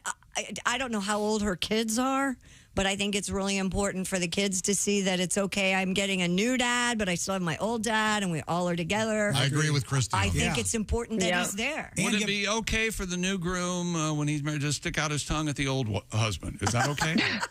Yes. If that's okay, then I think he could be invited. He can whip it out and compare sizes. I think that's important for the kids to know who's bigger. especially the kids. If not the kids, who? Why do we do this segment? He says he's a grower, not a shower. Shut up, If they're Billy. older kids, then maybe. No, it's not. This is your time, not. You don't No, share this is that. all very I'm European. Get used to it. Just invite your I'm with Christy on this, and the thing is, as you're getting married, you want to be dancing with your husbands. You got to with your husband. Excuse me. You have a free babysitter for Yeah, the that's night. exact- that's another that's good the point. other And then thing, when the party yeah. turns up, have him take the kids home. Right. You can spend the time with your new husband. Yeah. Right. No, I think I think she should push it. She should get the. Yeah. Don't even marry this non-confident guy. Yeah. I'm so tired of non-confident guys. Is it because society keeps telling us we should be wrong for being men? No, you know is what that I'm what's tired going of? on? Maybe. No, you know what I'm tired of? I'm tired of being told I can't be masculine. I'm tired of overly confident guys. No, they're not saying they're not saying you're not allowed to be masculine. They're saying you're not masculine. Oh, that's what's happening? Yeah. That's what's happening. Okay, all right. It's a misunderstanding. There's a subtle distinction there. misunderstood. Yes, you're just a giant pussy, and they don't. Okay. Well, Okay. we're not talking about the there's an attack on men in this society. I'm about to cuss. I'm sorry. There really is. You know, I'm kind of on your side here, Josh. I'm sick of it. But We used to have it all, and we want it back. Is that what? No, well, we're better at it. I think this guy might think he's being manly by saying, "Don't invite your ex." I think he might be like, "I'm the big man. Don't invite your ex around." But that's You know, I cowardice think in he might think that's disguise. alpha. That's cowardice in Yeah. disguise. He's being a wuss. And it's the ex is being invited because you guys have the kids. It's not like there's It's not like you just want to chill with your ex at your wedding. If there were no kids involved, there would be. Yeah, this would not be a point. It's not like, hey, let's invite Logan. He's fun on the dance floor. Right. He's going to get it going when they play Mr. Brightside. You fight for this. Your fiance's a puss, and you need to don't train him that he can get his way. All right, next. This is a great start to the marriage. Good The luck. weakness of American men now. I can't take it. Next. Don't women want strong men? I don't get it. Once again, why do we do this segment again? I'm sorry. A lot of women do want Because we're strong men. helping so much, Chick. Dear Allie, my fiance and I were having dinner at a nice restaurant when a girl who I guess was a former girlfriend came up to him to say hi. Oh, yeah, he got baby. super flustered. And then he introduced me as his friend. Oh. I reintroduced myself as his fiance. Oh, She then boy. looked back at him and said, "Oh, congratulations," and then walked away. I got really mad, and he says he was just caught off guard, and I'm wondering how big of a flag this is. What do you guys think? That's a red flag hardcore, right? Who Yeah. says this is my friend Yeah, that that's you're rough. engaged to? No, yeah, this is like a flag outside of a Buc-ee's. This Wait is a minute. huge Again, flag. No, Josh wants him to pull out an automatic weapon and clear the No, restaurant. again, we're dealing with a non-man. Yes, this is my fiance, you confidently state. Yeah. That's what's supposed to happen. Now here's a list of here's a list of things. Here's a list of things she allows me to do that you didn't, and now you know why you're walking away by yourself. Yeah, the use of the word friend implies that maybe you could still be seeing this person. Right. Like, oh, you don't want to throw Right. off Right. the sense or whatever. Yeah, you say this is my Yeah. fiance. He's You're just right. trying to avoid conflict, Yeah. like a baby. Right. Just right. man up. Now, Pat, I think, you can get flustered in situations like Yes, that. make mistakes. So I Sure, do get it. It was a weird, awkward thing, and he got a awkward little moment, flustered. yeah. But real men don't get flustered. Never. Not. Yeah, they do. Are these chapter titles that when it gets quiet and you shout out these declarations? Right. Chapter 7, real men don't get flustered. By the way, Josh is single. As I've been flustered And this whole time. Josh will be the new Andrew Tate soon. That's going to be great. Oh, I don't know who that is, but He's a lot. It sounds like a chapter in a Steve Harvey book. You know? Yeah. Real men don't get flustered. Yes. Allie, one more time. What do we got? Dear Allie, my husband was out playing golf with a friend, and he almost was giddy telling my husband about an affair he's having. Him and his wife had stopped having sex years ago, so this is giving him new life, I guess. I'm fairly good friends with his wife, and I'm feeling guilty knowing and not telling her, and I'm also upset that my husband was basically supportive of this. Should I tell her, and should I be worried now about my husband? Don't tell her. You don't want to get involved in that. And no, you shouldn't be worried about your husband. And don't worry about your husband. He's just living vicariously through his buddy. Believe me, there's no accounting for the taste of your friends. right. Right. Doesn't reflect on you. Right. I mean, you can always hang out with her and just try to, find out some things and then encourage her to go out there and find something different. You know, maybe she's unhappy. Oh, yeah. She wants to experiment. Alsman's wrong here, but yes, Maybe she's at home dried up like, come on, I'm desperate here. Anything. Apparently she stopped giving it probably up knows. from the letter. She probably knows anyway. It's You don't want to get this. You don't want to. Actually, that's true. You don't know what people's arrangements are. You never know. Why is your husband telling you this? That's another thing. That's kind of weird, right? Oh, okay. I got the impression that she was there while these two were talking. Can I tell you something? So sexist. I could never. I just in the story, I was like, she wouldn't be golfing with the boys. Oh no, I don't know that they're golfing together. But I would assume you would have said that, Josh. Men golf by themselves. Women. Yeah, my brain was That is a funny declaration. quite sexist there. My bad. Yeah, maybe she is golfing with him. I don't know. Or he might have come home and told her about it. Yeah, that's what it sounds like. That's what That's it what sounds I like to thought. me. Yeah. What I feel husband like is- married couples just tell each other without thinking that it's going to be an issue. I would think that it just would end with your husband or wife. Right. But she shouldn't be worried, right? Because he was honest with her and goes, yeah, I guess he's cheating. But Why would he tell her? But about he's it probably came up naturally in conversation. Really? Yeah. How does that come up? Well, he goes, "Oh, is that a gimme?" Because it's based on the length of the male member. He says, "By the way, that's a pretty big hole." Hey, speaking of which, I told you about. I haven't had any access to Zelda lately, so I feel like it's where my Zelda's at. Yeah, like if you're in a marriage that's a long time marriage, I feel like when you come home with good gossip, that's exciting to tell your spouse, I would think. Yeah, you're right. Oh, so that's a good point. That's actually kind of an interesting point you're making. So you're saying because their marriage is so good, he's confident saying, "Hey, by the way, Lloyd's." He's like, listen to this, dude. Yeah, exactly. Well, it does give him something new to talk about. Okay, well, I think we've solved a lot of problems today. Yeah. Killing it. Problem one: why Be a is man. Josh single? It's okay to be a Confident man. men stay single. real men don't need anyone. Allie, are you working up in Cape Cod, or is this a vacation? No, just a vacation. I'll be back in New York working this weekend. Oh, that's At the awesome. Strip. At the Yeah. Strip? All right. Yep. Well, it's always a great pleasure. Alli Breen can be found once again, ALLIBREEN. Send us your love troubles. We'd love to hear from you. And also, she is on OnlyFans at ALLIB. Any exciting OnlyFans updates, by the way? Not too much. I got rid of a lot of underwear, and otherwise, I got to start thinking of other stuff to hawk. Josh said socks. Maybe I should start trying to do that. Yeah, socks. Yeah. Now, would there be a market for like used dental floss since you have such nice teeth? Yeah, Said it before, that. I'll say it again, Willie. Your dad knows how to talk to the ladies.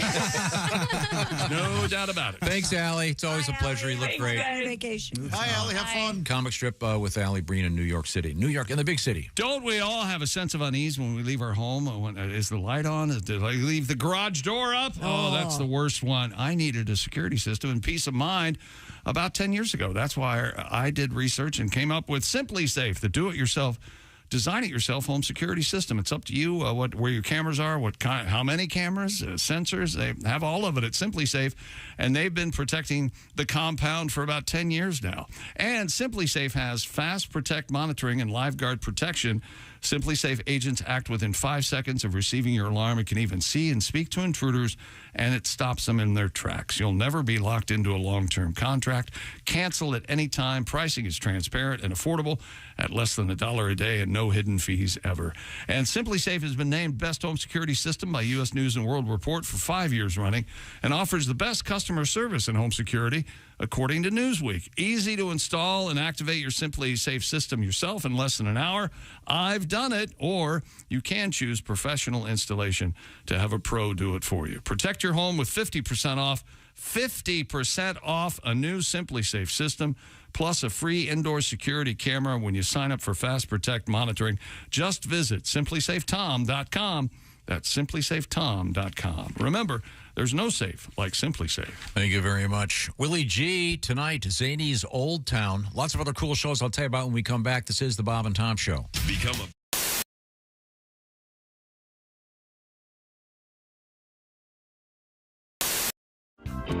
our guests, Mark Maron and Rebecca Corey. Now, Rebecca, you mentioned that you travel with your dog. I do. And you're serious. What kind of dog is it? I have a 64-pound pit bull, a blue-nosed pit bull. Her name is Angel. And she was. You showed a picture to us during the break, a picture of your dog sitting on the airplane looking out the window. Yep, she was sitting in a seat next to me, looking out the window, thinking, "Whoa." And this is a what do you call it? A service dog. A therapy dog. Yep. Therapy dog. What does that mean? It means you just give up the Xanax and wine, and you go to a little being that makes you calm when you fly. I got an issue with flying. Yeah. So so you're a cat person. You couldn't do that with cats because, first of all, cats are so they're so highfalutin. Yeah, would not. Oh, you mean you have Cats to will earn scratch your eyes the out. love of a cat, and that somehow makes it. No, the less. cat would look at you and go. You put a cat on a plane, see what happens. I traveled. I traveled with LaFonda. Oh, did you? And how'd it go? Was LaFonda in a cage? Well, let me understand. You got to understand. I'm The surprised LaFonda would fly coach. Yes. Was she willing to? LaFonda. My cats were feral, so they're wild animals. Right. Now, I had never traveled with this cat before, and it was crazy because. They were, when I first got them, they were already wild, and they were only a few months old, but they were wild. So in order to take LaFonda to Los Angeles, it took me 2 hours to get her into the cage. I had to wear leather gloves. Yeah. My hands were still bleeding. I'll bet. I get her into the cage. I get to JFK, and I'm exhausted. And I'm aggravated, and I put the cat on the conveyor, and the TSA guy goes, "Oh, you're gonna have to take the cat out of the cage and walk it through." Oh, and I'm like, "Are you kidding?" I became crazy cat lady. See there my is hands? no way. Yeah, look at my hands. And I made the biggest deal. I was like, "There's no way this cat's getting out of that cage." He's like, "Then you're not getting on the plane." Okay. And by this point, I'd frightened everyone around. I was crazy, and it would have been. They would have been less freaked out if I'd had a bomb. I mean, I took this little cat out of the cage, and they're like, "Step back, everyone back!" And LaFonda was just freaked out. I'll bet. And I walked her through, and all she wanted was to get back into the box. But my biggest fear was that the cat's going to get away, and I'm going to be like in some. You're going to chasing her down. Yeah, I'm in a children's film. It's just a montage of me on the baggage claim, and, and then it ends running through kitchens, down it ends with you in a federal facility being sodomized. Nothing more enjoyable. Oh, yeah. Wow. Is that the sodomized bell? Sodomized bell. There it is. What's nice about bringing Angel on is bully breeds are really gassy in general. If you know anything. Oh, they're very gassy. And there's no hair there to muffle, the smell and the sound. And so sometimes on the plane, she will just let it rip. Yeah. And it's real nice. Do you look around and say, "Excuse me," or do you just point at the guy in front of you? I just laugh because it's so unbearable. But now there's someone, because normally you've been asleep on an airplane with your mouth open and been woken from a dead sleep because you thought someone crapped on your face. Because, you know what I mean? Yes. And now that I have a bully breed, I just go, well, there it is, everybody. Take that. Take that. You need to give your dog Beano before you fly. What's that? I need to give me the Beano same before I fly. it's the same stuff you put on your food, and it prevents gas. Isn't there something magic on planes that just that gas just evaporates? I always thought there was a magic to it. Well, it doesn't. It actually makes it all the way to the back. Yeah, it does. It makes it to that sleeping person with their mouth open. Are you the guy that? Are you the guy that? Are you the guy that pulls the SBD that reaches up and turns off that fan thing? It works its way the entire length of the plane. It does. Everybody have their vent. Padres 2-1, bottom of the seventh. Why did it stop? Are you watching check baseball local listings. right Hang in, I've got to put my. Not check local listings. That's the game. That's the Major League Baseball opening game in Seoul, South Korea. And if you listen to a rebroadcast of the show, that information is very, I'm sorry. Yeah, reality. You've thrown me into a tizzy. I'm listening to a podcast. I don't know what day it is. They just said the Padres were playing. How am I supposed to figure this out? I'll explain time zones to you later, Gilligan. Oh, God, you're an idiot. Yesterday. Podcasts can be... Go on. Just podcasts. Yeah, you're broadcast. Yesterday, you were talking about S&H green stamps. We're right at the end. Writes Jack. Hog off? I was watching a rerun of Hollywood Squares. One of the prizes they offered in the secret square was 1 million S&H green stamps. Whoa! Valued at $2,500. When did this happen? I'll get you a jacket. God, I hope they were already in the books. Could you imagine? I'm confused, though. Did you say that these S&H green stamps now they're worth $2,500? That's what you said, right? No, it said... I have no concept of time or where I am on the planet. You have to talk slow. I rely on my radio show to inform me where I am and what day it is.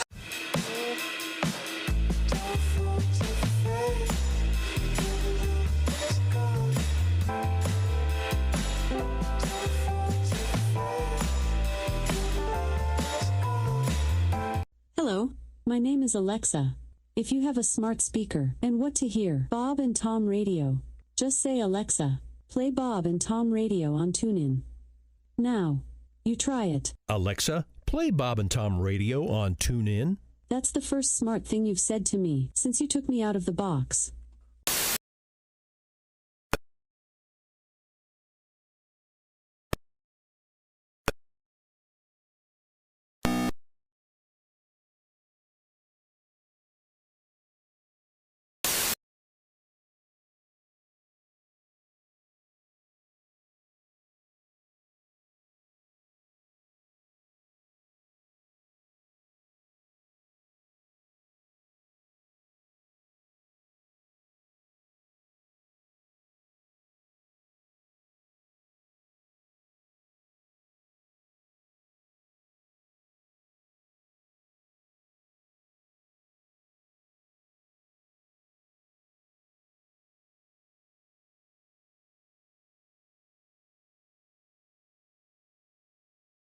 To be fantastic right here.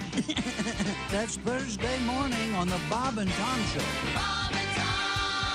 The Bob and Tom Show, Thursday morning, 6 a.m. Eastern, worldwide on bobandtom.com.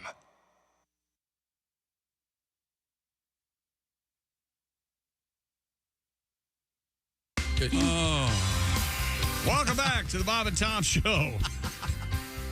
Let's see. Pat Godwin, Christy Lee, Willie Griswold, Jessica Alsman, Josh Arnold. Hi, Chick. There's Ace Cosby. I'm Chick. Hello, Tom. I think we have a little business to take care of. Is that correct? A couple things. First off, Chick McGee's at the Dude Wipes Sports Desk. Yes, I ladies am. and gentlemen. And Christy Lee is at the Silac Insurance News Desk. And Ace Cosby is at the controls of this room. That's right. Of all things, Ace has his hand on the launch keys. Can you believe it? It's true. Ace Cosby, here he is with his joke of the day. Hey, Chick. Yes, Ace. What letter of the alphabet can be made into a pie? What letter of the alphabet can be made into a pie? I don't know. Which one? Pecan. I thought it was like N because the pie symbol is kind of like a square. That is the handicap parking of comedy. Ace's joke of the day, though, is brought to you by our friends at Sleep Number. Sleep better together. Save now on a Sleep Number smart bed only at a Sleep Number store or at sleepnumber.com. Well, thank you very much, Ace. Time now to I have questions. In history. Tom has many, many questions.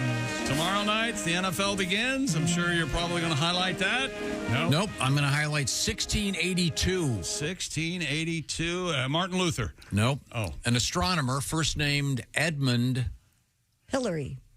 No, that's a mountain O'Brien. climber. Edmund O'Brien. That's an actor.